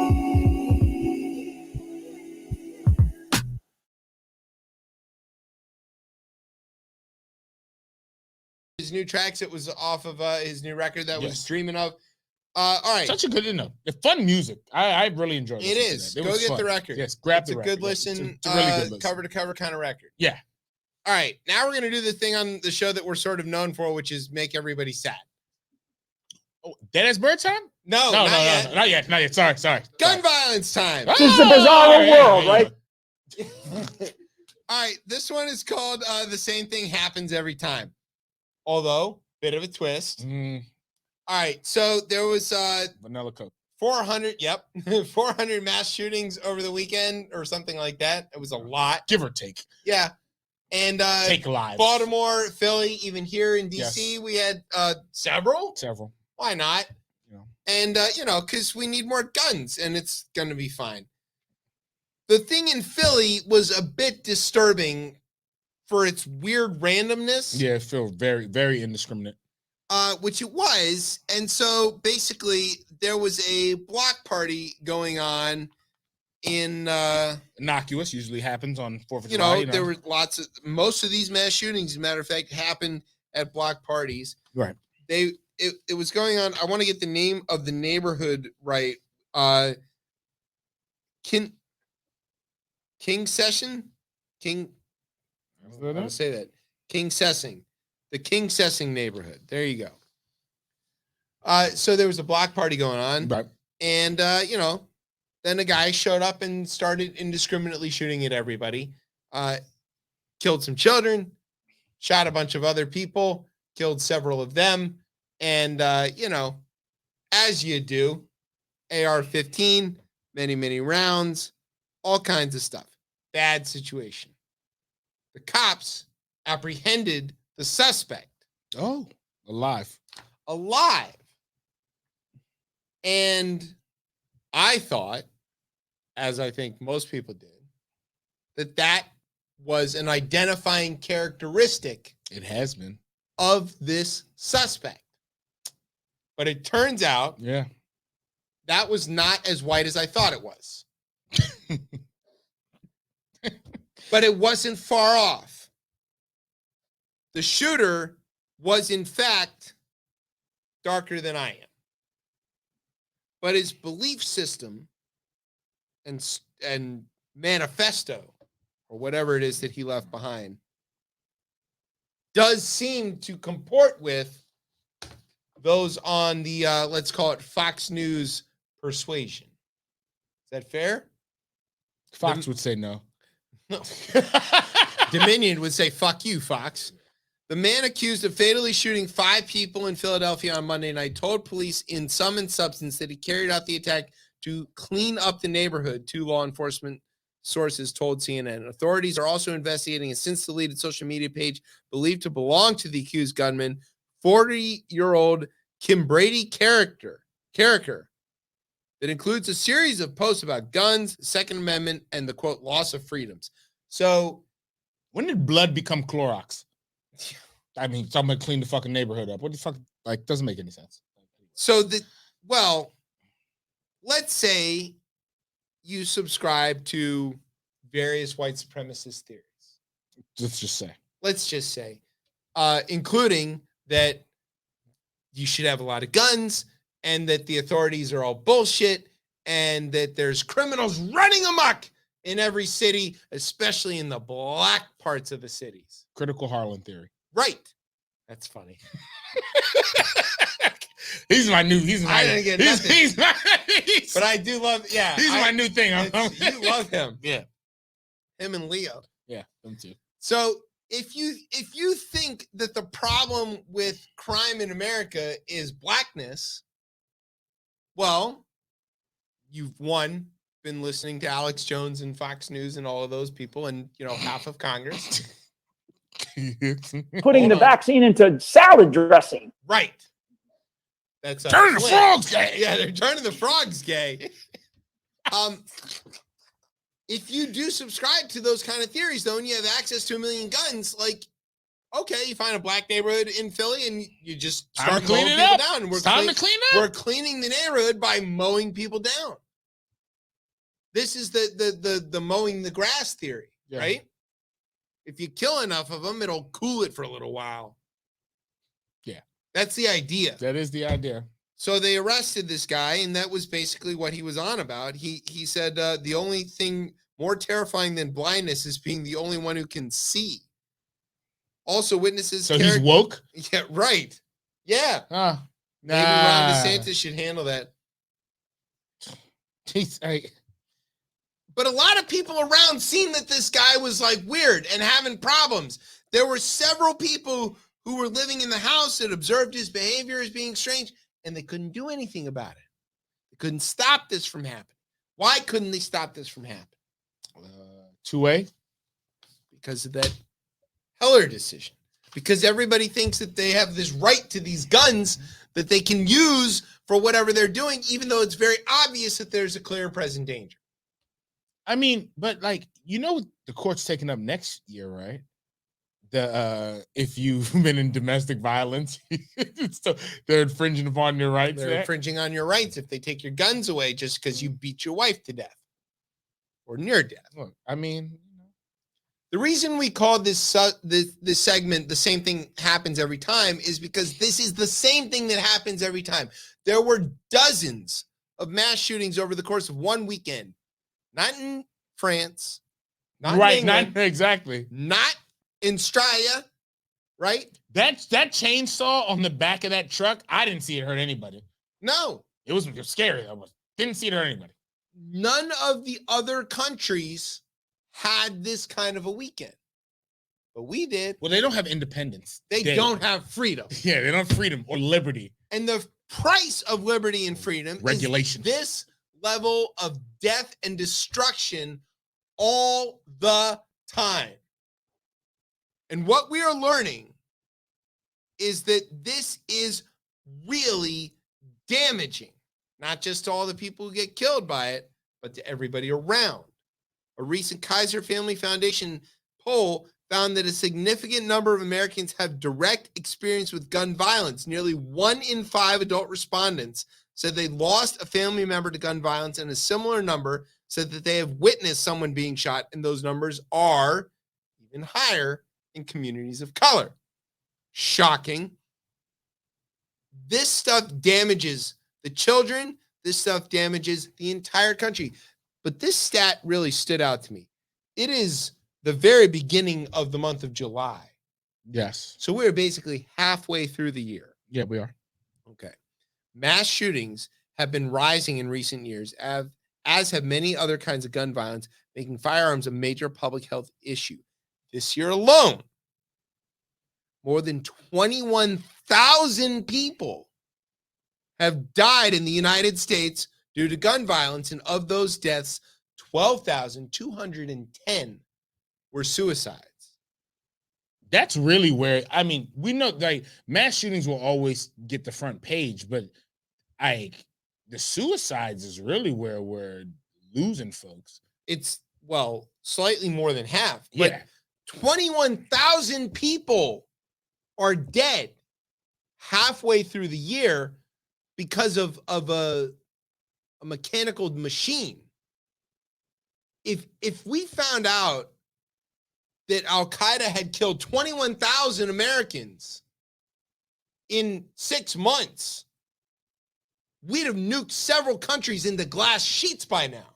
Yeah. Everything else be damned. And this is not an outlier. This is every year this number grows. There are more than 300 million guns in this country that we know of. Yeah. There's several hundred million that we don't know of. There's only 350 million people in this country. Where are all these goddamn guns, and what the fuck are they doing? They're killing 20,000 people. Like, to be charitable, let's divide that out. That's 4,000 people a month, roughly speaking, that are getting erased from our country by these guns. Why? I mean, I think even back to just the studies on this and it being a health crisis, right, in this country, we just started being able to even track this. What, maybe 3 or 4 years ago? Yes. What was I forgot I forgot the name of the what is it, the referendum or whatever that was put in place where it prevented Congress and like the CDC specifically the CDC wasn't allowed to spend federal money to track. The NRA slips this into every single appropriation we've just bill. been able to start tracking this stuff. So I mean, that along with the lackadaisical approach we have to assault rifles in this country. I mean, the result of this is terrible because people end up with PTSD. If 1 in 5 people experiences gun violence in their immediate vicinity, those people are irreparably damaged. They're scarred forever. They're never going to really get over it. And if it's higher in communities of color, imagine getting like there needs to be anything harder than being black in America. Right. But like here it is yet another thing where like this thing that to some very small but very loud segment of this country represents their freedom. 75% of people agree with something like 17% of the country owns something like 90% of the guns. Yeah. So they're very concentrated in specific hands. And you've got this problem where this patchwork of laws in the states that can't, impact each other and all this kind of stuff. This is just going to keep happening. And what are we going to find out? That the unelected 9 are part and parcel to this. I mean, I find this like, if you just want to bring it to dollars and cents and like just take out like the humanity of it, I mean, this is an economic issue. Like you can't lose this many people at the same time. You don't allow immigrants at the same time. You have an aging population. Like it just doesn't. If we're losing 50,000 people a year to gun violence. Yes. Along with heart disease and all these other things. How many of those workers? Traffic deaths. Like there's a lot of other things along with this. Cancer. There's a lot of other things. It just doesn't work in general for an economy to have dead people. The same thing with the pandemic. I didn't think that this would be the country where people would be able to look and be like, yo, we can lose 4 million people and I'm probably being somehow generous. Be okay with it. Yeah, that doesn't work. It's gonna, it'll, especially again, we have, I'm not trying to pick on the boomers, but there's a bunch of aging people in this population that are gonna need people to care for them. And it seems like you want to have Americans instead of people not from America to do that, but then you kill Americans variety of ways, whether it's fentanyl, whether it's gun violence, whether it's traffic deaths, like denying them healthcare.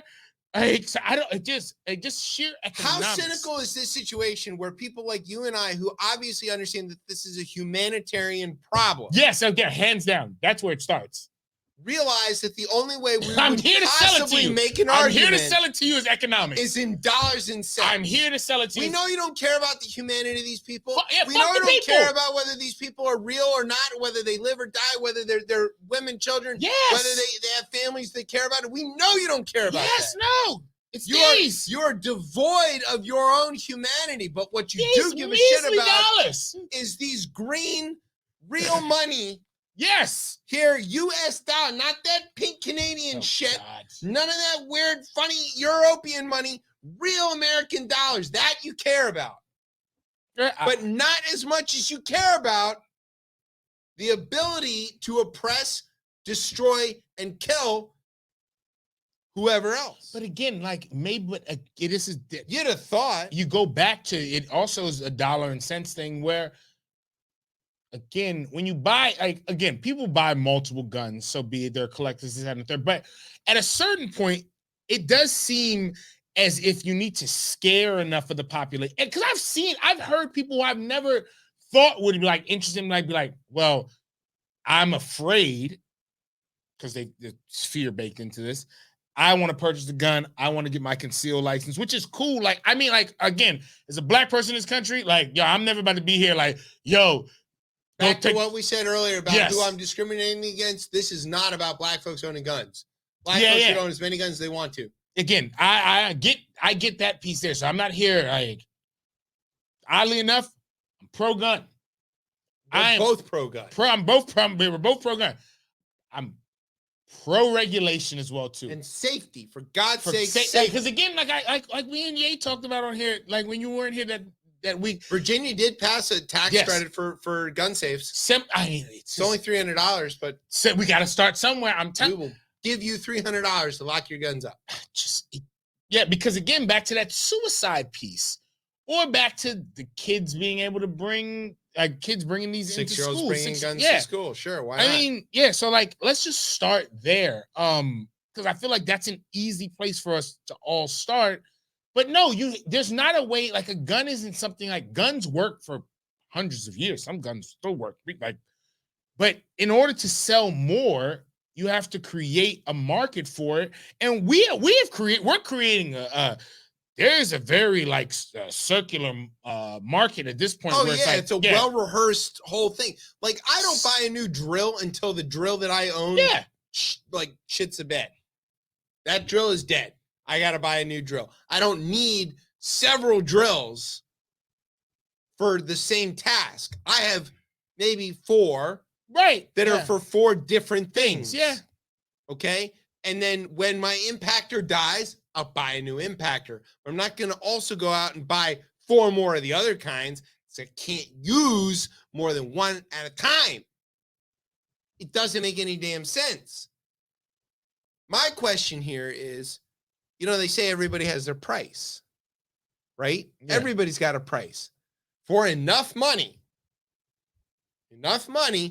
I will sit at a table with an Ohio person and tolerate their existence. That's funny. That's very difficult for me, but for enough money, I can focus on the money and put aside the fact that person probably shouldn't exist. That's fair, right? But somehow there's not enough money for the collective economy of the United States and the people who could make it, which are the same people who are always pushing the fucking guns, to go, hey, this is in my economic best interest not to do this. That's what I don't understand. I think buybacks could work in this country. I've seen them work in DC in the past. Yeah, I think you can. I think, because again, and also too, you could always time buybacks so when there's a dip in the economy and people really help. Yeah, to get them totally worth it. Like, you can buy back all those ghost guns too. There's just again to manipulate these people. It's an easy way to do it, and it's with money. Speaking of people who should be manipulated, the cops. They are manipulated by the union. As you know, this is another topic on this show that we hit often. This could go in the same category of the same thing happens all the time. This one is called Cops Doing Cop Things. Now, I'm gonna caution, if Brian does have the video of what happened in the Los Angeles suburbs, I'm not sure we really want to play that. No, I'm not. I didn't watch this. I'm clueless on this story. Inform me.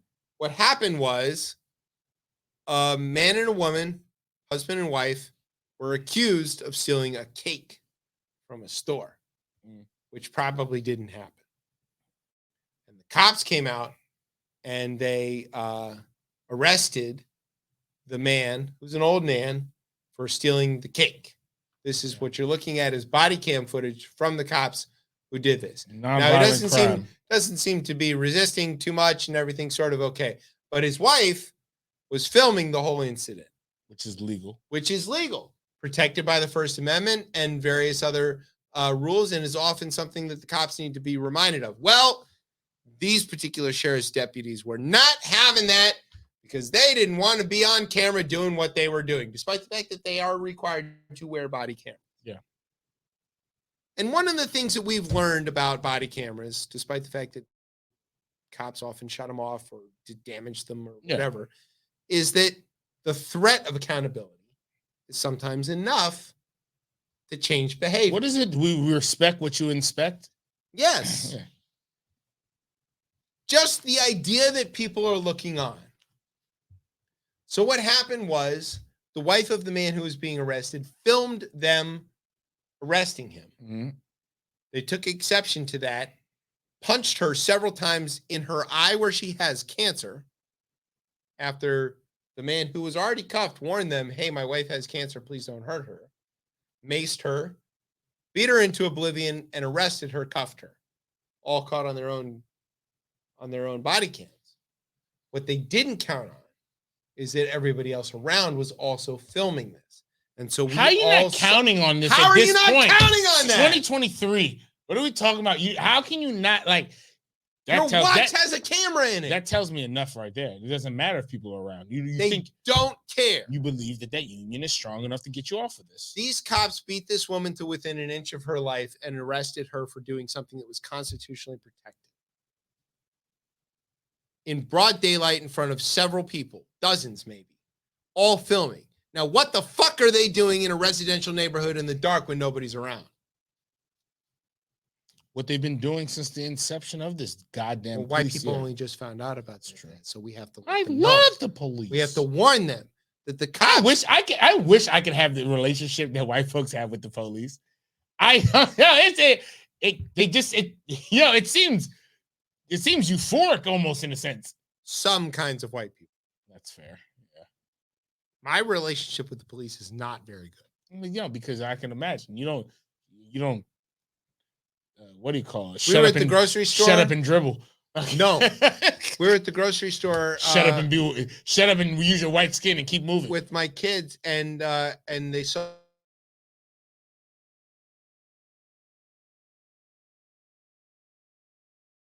31 charges. I said, yeah. 31 I said, shots. I don't know what, but we're gonna sit here and watch them. Why? Well, it's our job to watch them in case they're up to something. Never know what they're doing. You don't. They had a paper. They took it with them. The store was still closed. They knocked on the door. They got let in. They went in, did whatever, and they walked out. Those good cops are bad cops, Daddy. No way to know. No way to know. What were they doing in there? No way to know. Why did we watch them? Just in case. Yeah. So that's me in the safety of my white suburban life. And I know enough to pay attention to that. Imagine that these cops had the audacity to do this stuff in front of everybody who they knew for. Everybody's filming everything. Everything. Yeah. And they did that. They beat this woman. They arrested her. Now, fortunately, there is an investigation in process. The sheriff's department came out and said there's no excuse for what they did. And, that's progress. We'll take it. It's incremental, but it's progress. It's progress. 5 years ago, we would have shown this footage to the chief of police or the sheriff, and they would have said, yeah, well, they were doing their job. So at least now the elected parts of the police apparatus are worried about doing the right thing. Progress. I would highly caution anybody against watching this video. Yeah. It's very disturbing, but it is cops doing cop things. What can we say? What can we say? All right, here's what we're going to say. Meet George Jetson. Hey. Not to turn corners too hard, because if we did, it might fall out of the sky. Here's what you need to know. There is a flying car, finally. Remember we were promised that back Years in ago. the 80s? Yeah. By the year 2000, we'll have flying cars. No, we had George Bush.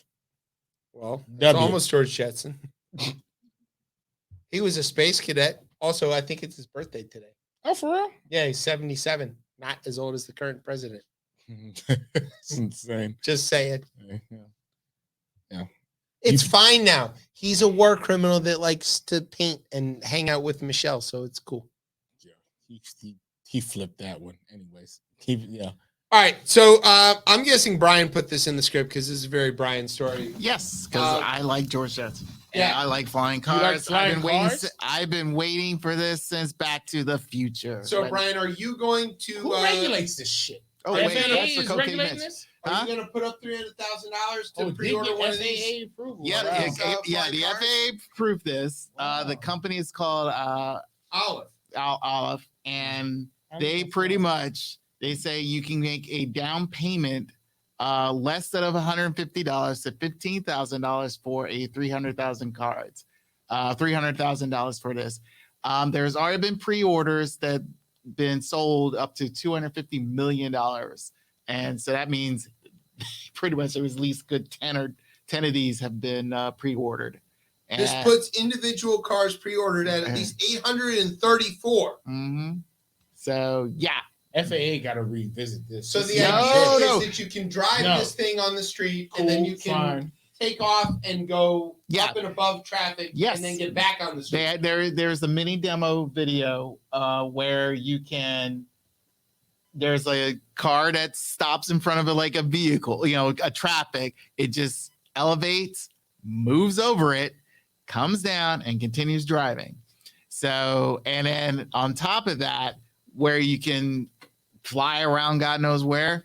Again, if based off of what I've read, there's certain regulations of regulation heights is you can go above because you don't want to go through, power lines and all that stuff. It has a flight range of 110 miles. Yep.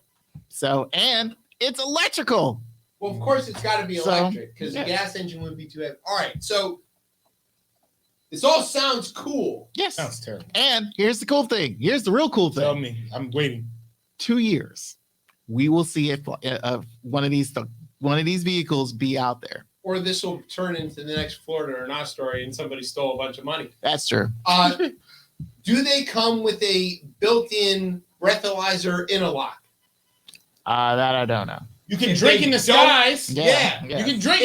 I've never been told I can't drink when I'm in the sky. Right, rocking like a G6. Can you imagine the threat? The threat already of like idiot drivers. Now you're going to put them in the sky. I'm driving along the road and I'm successfully avoiding all the dangerous idiots. And then some guy called Brian in his $300,000 flying car comes plummeting out of the sky because he forgot to charge it and lands on my head. Kills me. Watch out for that tree. Right. What exit lane? This is stupid. This is dangerous. It's dumb. It's not. Dumb. It's because not. this is dumb. It's not. All right, continue. I'll tell you why it's dumb. Honestly, make your case. Make your case. Why is this smart? This is the thing that I have a problem with people who are afraid to get into the possible future that we have been seeing for the last over 100 years based off of, mind you, it is science fiction, but there are science facts. Are there is traveling in a car safe?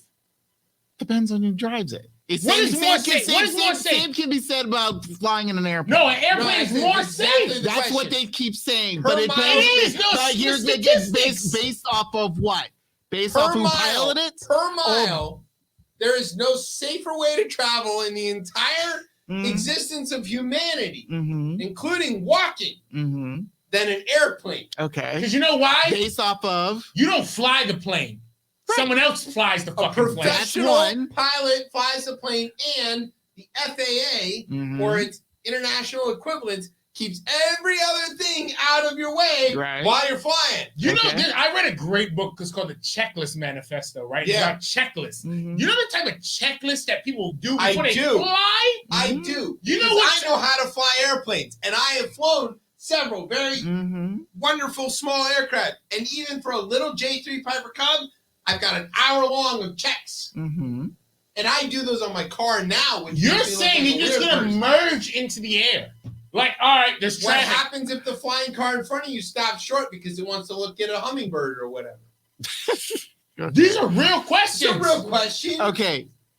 Okay. Yeah, that's fine. You can call it real questions, but here's the thing. I believe in the fact of this is where the world needs to get to. Why? Because look, again, we're dealing with traffic. Here's we why. have all these roads already. You already have a flying bus. Yeah. Let's put it this way. Let's put it this way. Brian hates public transportation. We know he hates the metro. No, well, I love this. Yeah, I love this. A flying car, but here it defeats the flying metro, which is called American Airlines. Okay, so here's how I believe this. One, I hope to believe that some of these flying vehicles gets to the first responders first. Because how many times have you seen? You know they have helicopters, right? Okay, They work.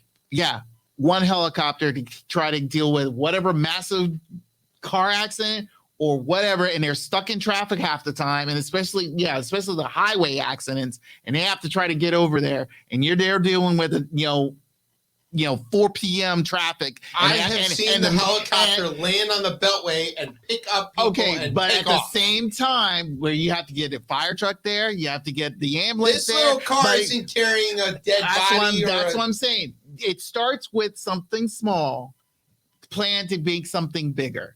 And I feel it's like, look, this is where you can shake your head you want to, but the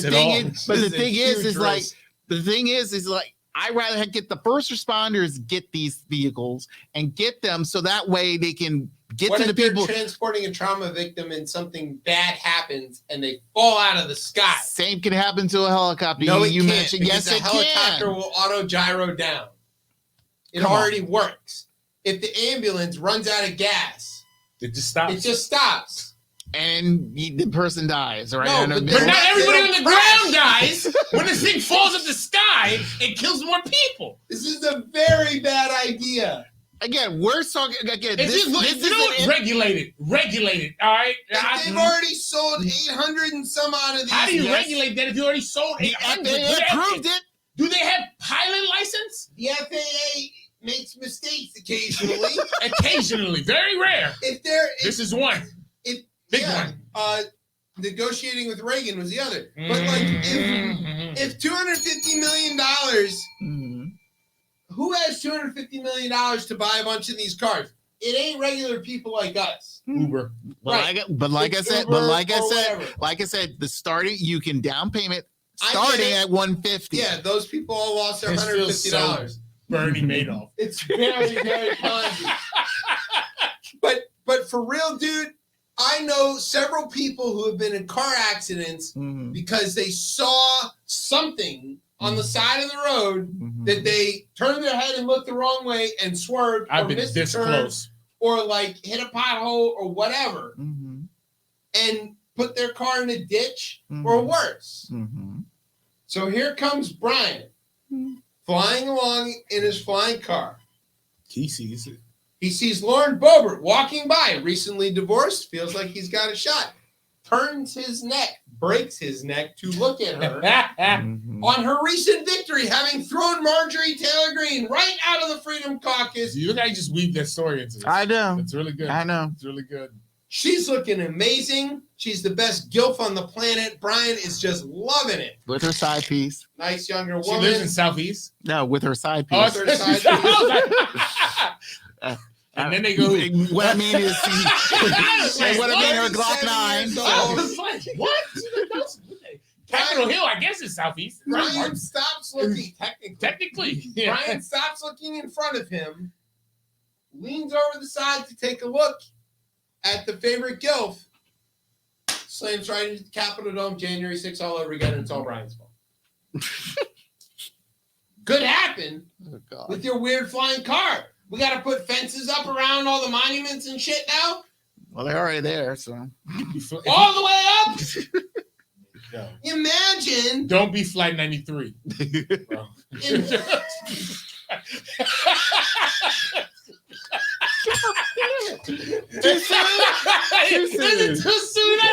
20-something years. Yeah, exactly.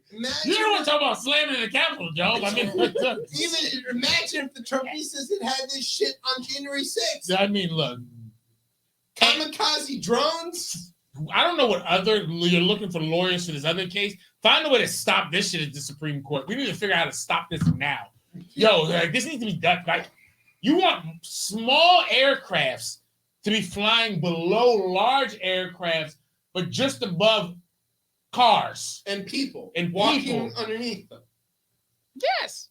In what direction? In houses. And like, if one of them lands on my house, what am I supposed to do about it? You know, they're insuring less nowadays. You know, we can there might be a solution to people getting that high. They could go to the White House. Oh God, and get even higher. Turns out there's cocaine in the White House. Now, I know this is going to come as a shock God. to anybody who's ever studied anything in American history. This is a dumb story. Yeah. Oh, I got the perfect song for this one. Oh, we have a song. I love it. I have a theory.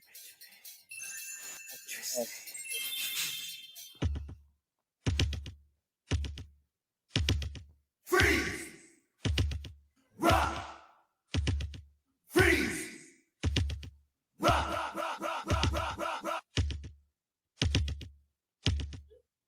Freeze rock.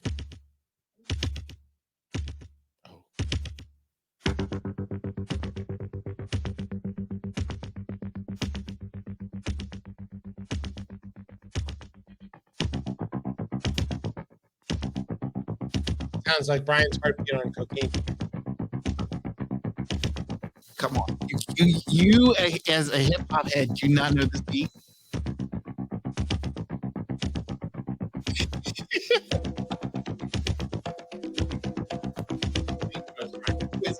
Pipeline. Oh, Come on. All right. That's sorry. I get it. I thought it was I want no standing. Yeah, right. No, Okay, this is a dumb story. They found a tiny bit of cocaine in the White House. Everybody freaked out because it was white powder and they thought it was anthrax or whatever. Right? I have a theory.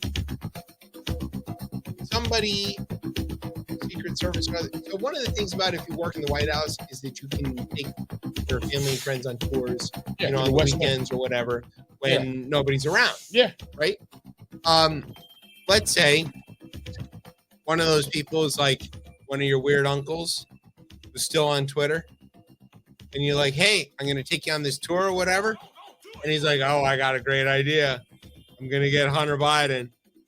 And he gets himself, this is a very small amount of cocaine, by the way. They found, it's like, they keep calling it a dime-sized bag, which I think is very funny. But that's how the news refers to it. All right. So somebody with $30 bought a tiny bit of cocaine and was like, I'm going to be clever. And they dropped it in the guest area because they didn't have the nerve to carry it with them through the rest of the tour. And they're like, haha, it's going to be Hunter Biden. This thing has camera 6 rays from something. It's 100% they're going to catch him.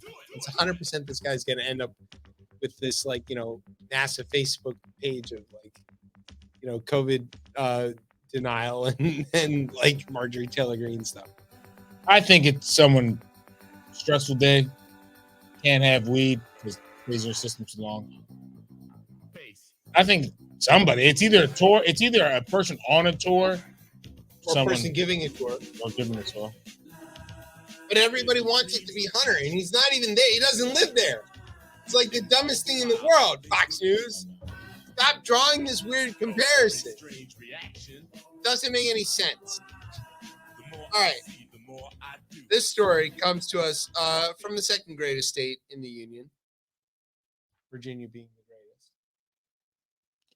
Not in the Union. What the fuck? Not in the Union. Not in the Union. What are you talking about? We're back in. Oh, now, yeah, 14th Amendment, let us in. Yeah, exactly. It doesn't mean what you think it means. Definitely, it's not the 14th Amendment. Not for black people. Nope. John Roberts said so. Yeah. All right. This comes to us from the greatest state in the Union. Let's just say Michigan. Go Blue. There you go. Striking a blow for the technology and the climate. Governor Whitmer got to announce this Norwegian hydrogen plant that they're building. It's going to have 500 jobs and love it. Good paying, clean energy jobs. $400 million investment. Where did they get the money for this? I would assume infrastructure bill. Not the infrastructure. The Inflation Reduction Act, right? Yes, exactly. The IRA, not the Green New Deal. Not the Green New Deal. The IRA. Yes. So basically, they're gonna make a gigawatt electrolyzer manufacturing facility. Sounds good. All right. Here's the deal. Water is made of hydrogen and oxygen. Yeah. You know that. H2O. Nominally. And some trace stuff. But all right, calm down. We want the hydrogen out of it. Yeah. With the oxygen is good, but we've got plenty of that. Yeah. We want the For now. hydrogen. It's good for fuel cells and for electricity and all kinds of stuff. And a weird Converse sneaker that was never made. And you can build blimps out of it. Yeah. Don't try that. The dirigible. Yep. No, don't fly them to New Jersey. How about that? Hydrogen blimps, just stay out of New Jersey. So, like, good idea. Difficult to remove the hydrogen from the water. You need a lot of electricity or power to do it. But these Norwegians, who I want to make you try to say their name. This is going to be good. It's the Nell CEO. I want you to get that name here. Hakan Vado. Try again.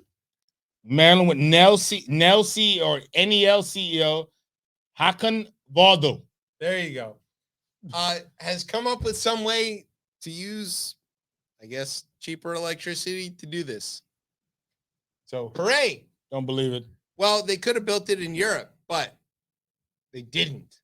You know why? Tax breaks. Because we have green money. Oh, God. Anyways. Where's my cat story? Where's your cat story? You guys skipped over my goddamn cat story. You didn't All send the link. I didn't. I put this in like 30 minutes before I walked in. No, I heard this on, when I heard this on Marketplace. And I love Marketplace. Love Marketplace. And on the holidays, someone's filling in for Kai, and it's always these weirder stories, right? Yeah. But they have these stories like my economy stories. I love those. Love ones. them. They right? interview somebody who's like affected by the real economy. So with Sheila Macy, she's out here hunting for jobs, but not for herself. She's hunting for jobs for the feral, or not the feral because they've been captured, but the formal feral cat population of New York City. She's trying to help New York City cats get jobs. Yeah, specifically black ones. Black cats. That's not in the story. And these cats, like, they're feral cats. They don't want to be on anybody's sofa. But they found a place to put these cats. And let's just take treadmill. Well, here's the thing. Let's take it. Are you a cat person? No. I'm not either. They're used for a cat. But years ago, I found a feral cat in the alley, and I brought it home. It had a bunch of fleas. We ended up taking it to the vet. And I was really into Little Mermaid at the time, and like Sebastian. Sure. I maybe Jamaican. It was like some representation from a crab. I connected with it, right? Kissy girl. Yeah, exactly, all right. I'm with it. My cat, it was a female cat. Named Sebastian. It was a female cat, though. So to make it work, I called her Lady Sebastian. Sebastian, sure. And I love this cat. Yeah, and then it got pregnant. My father was allergic to cats and let me keep this cat, but once it went out and got pregnant, he just got rid of the cat. It's a crazy story. All right, so we'll bring this back to this right here. But Macy is out here taking cats from the shelter, and these are feral cats, so they're not good to be house cats. No. They hate people for the most part. They want to rip up your sofa. You know what else they want to rip up? Mice. Rats. Yeah, but cats can't actually fight rats. These cats, this story was crazy. These cats are all, now she said in one, there was this menacing rat in this one like warehouse. Since this new cat has been introduced, we don't know if the rat's dead. The rat hasn't been brought anywhere. The cat hasn't brought the rat there. The rat has no longer been showing up and eating through the bags. I forgot of what the actual remember when we tried this here in DC and they were like, oh yeah, the cat's gonna fight the rats, and then all the cat experts are like, they don't fight rats. Rats are too big. They fight mice. No. I can attest that in DC when we had a feral cat issue, there were less rats in areas where where my mother lives, there were no rats they there. Just didn't want to be around, but the cats weren't fighting. I'm telling you now, I watched. There's this black cat. Again, there's a black cat in my neighborhood. I call it a black Mufasa. It's a big ass black cat, and it has the rats running. I am telling you, it's a huge cat. Because this isn't your grandfather's cats. These cats are bigger now. These cats have been out here in New York doing a lot of great work. Okay. They even know. Does Mayor Adams know about this? Because he's real big on the rat. He's It's really, like he is. Eric He's the Adams, rat czar, and he's like, nobody likes he's me. big on I'm gonna rats go and fight lying. rats. Yeah. Two things he Rats loves the and most: lying. rats and lying, which seems go together. Yeah, kind of. I guess the rats usually tell the truth. No. Are ratting on somebody. Yeah, they're ratting on. No, these cats again. It was like I implore everyone to go to and marketplace. you mean cats like felines? Yes. Not like these cats are great, but like yes, actual cats, feline cats with 4 Feral legs cats. and a tail are fighting rats in New York. Yes, they're but like in breweries, inside buildings. So not out on the street. It's more in buildings. They're inside buildings. They're keeping these all these. There's a lot of farmers have always had cats around for even back from the general, like even in this book here about grocery stores, like the general store. Cat. Yeah, they used to keep that to keep the mice away. Right. To keep the mice away. But these cats, I use snakes. That's pretty good, actually. Yeah, I saw a copperhead actually this weekend, a little one. Yeah, we were outside. I was filling up my bowl that I keep full of beer to like murder slugs that try to attack my tomatoes. Yeah, definitely caught a bunch of them. And I went to go move the bowl, and then there was a copperhead. I was like, "Hey, buddy, yo, good to see you." Macy's nonprofit has the best name. You know what it's called? Hard Hat Cats. Right? Hard Hat Cats. Again, it's a whole nonprofit, and again, this is great, right? You're taking cats that are probably never going to find a home because they don't want a home, and you're putting them inside of areas where they can literally go and torture vermin. It's perfect. Great. One of the better stories I've heard on Marketplace in some time. I can't wait till PETA gets a hold of this. What are they going to do? Take the rat side? I mean, again, argue to make them go to counseling or something. This is kind of crazy because then it would be like PETA and like the Federal Reserve that is promoting a higher unemployment. These cats have jobs, man. Let them have jobs. Like, yeah, I know. Look, to do mandate, man. Tomorrow's First Friday, by the way, so stay tuned for the BLS. Oh, great report. numbers are coming out tomorrow. All right, I'm putting the over under at 300. You taking the over? Yeah. Again, 400,000. And again, think it's 400? 400,000. Everybody's like, "What the fuck happened again?" And now nobody knows. No one knows. You listened to the Marketplace story today, and it was like this insane thing where like all the economic indicators are fighting with each other. Yeah, it doesn't make sense. ADP is reporting 500,000. Wow. They're wrong. They're wrong. They're never right. But every month we get the numbers, and every month they revise all the previous months up. Yeah. So consumers are strong, man. If I put the over under at 300, you're taking the over. I'll take the over. Easy. I'll take the over. What do you think, Brian? Brian doesn't know. Over under on jobs. Over 300,000. Do you know what show you're on? I try to forget. 300,000 jobs available last month. Just created. Oh, created. Yeah, I would say around that mark. Just because they want under over 300 or less than 300,000. I think it's slightly over 300 because they wanted. We're all going to take the over. Everybody take the over. I'd be surprised if they came out with like a 270.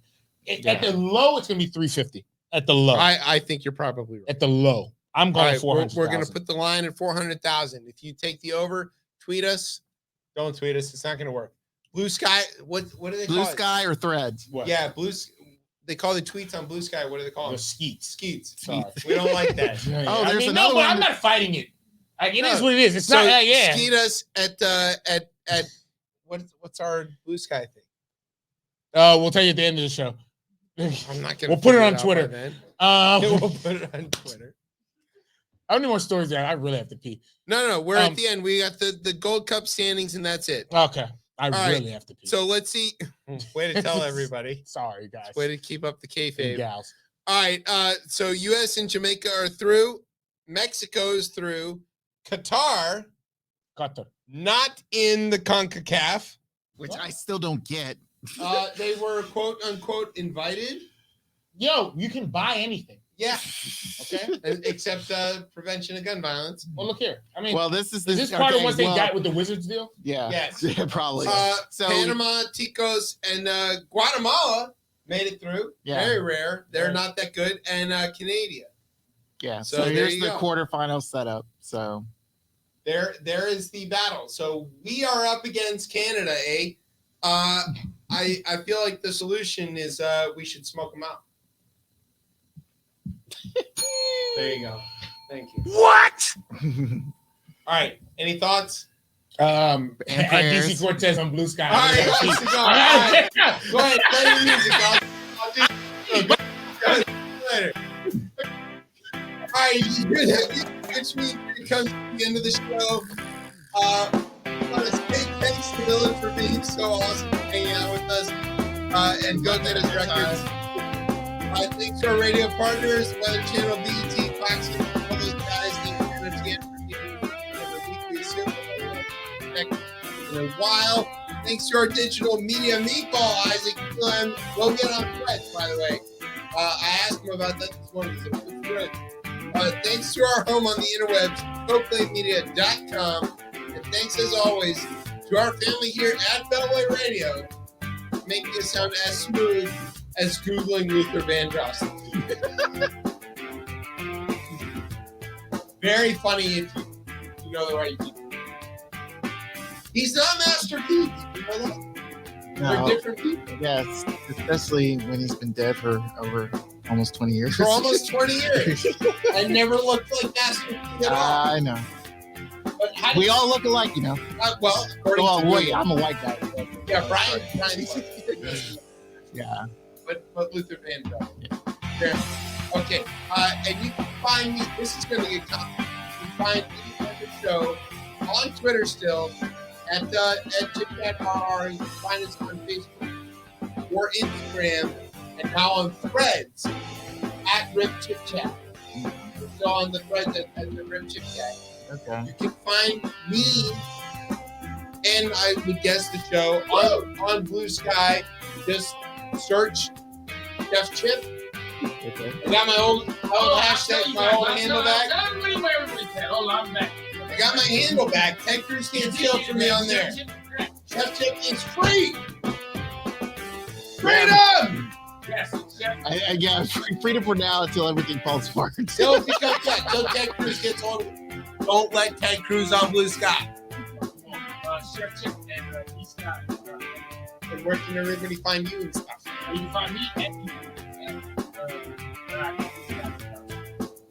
And Black Sky. any of the other stuff? Fuck all of that shit. What about the threats? I don't have that. I don't. I do. You have a threat, I don't have a threat. whether you want it or not. No, that sounds real meta. Yeah. All All right. Tune in on Saturday for the special Brian and Tez show. It's going to be with two keys. With two keys, no? With two keys. We're talking about women's sports. What is going on for else? Very much how this show works. Oh, and be Go tune into it. Tune into it. Though. It's very Tune in fun. at 1 o'clock Saturday afternoon on Beltway Radio and beyond. I'm Chip. That says that's Brian. You can Chip Chat on Beltway Radio and beyond. Beeps.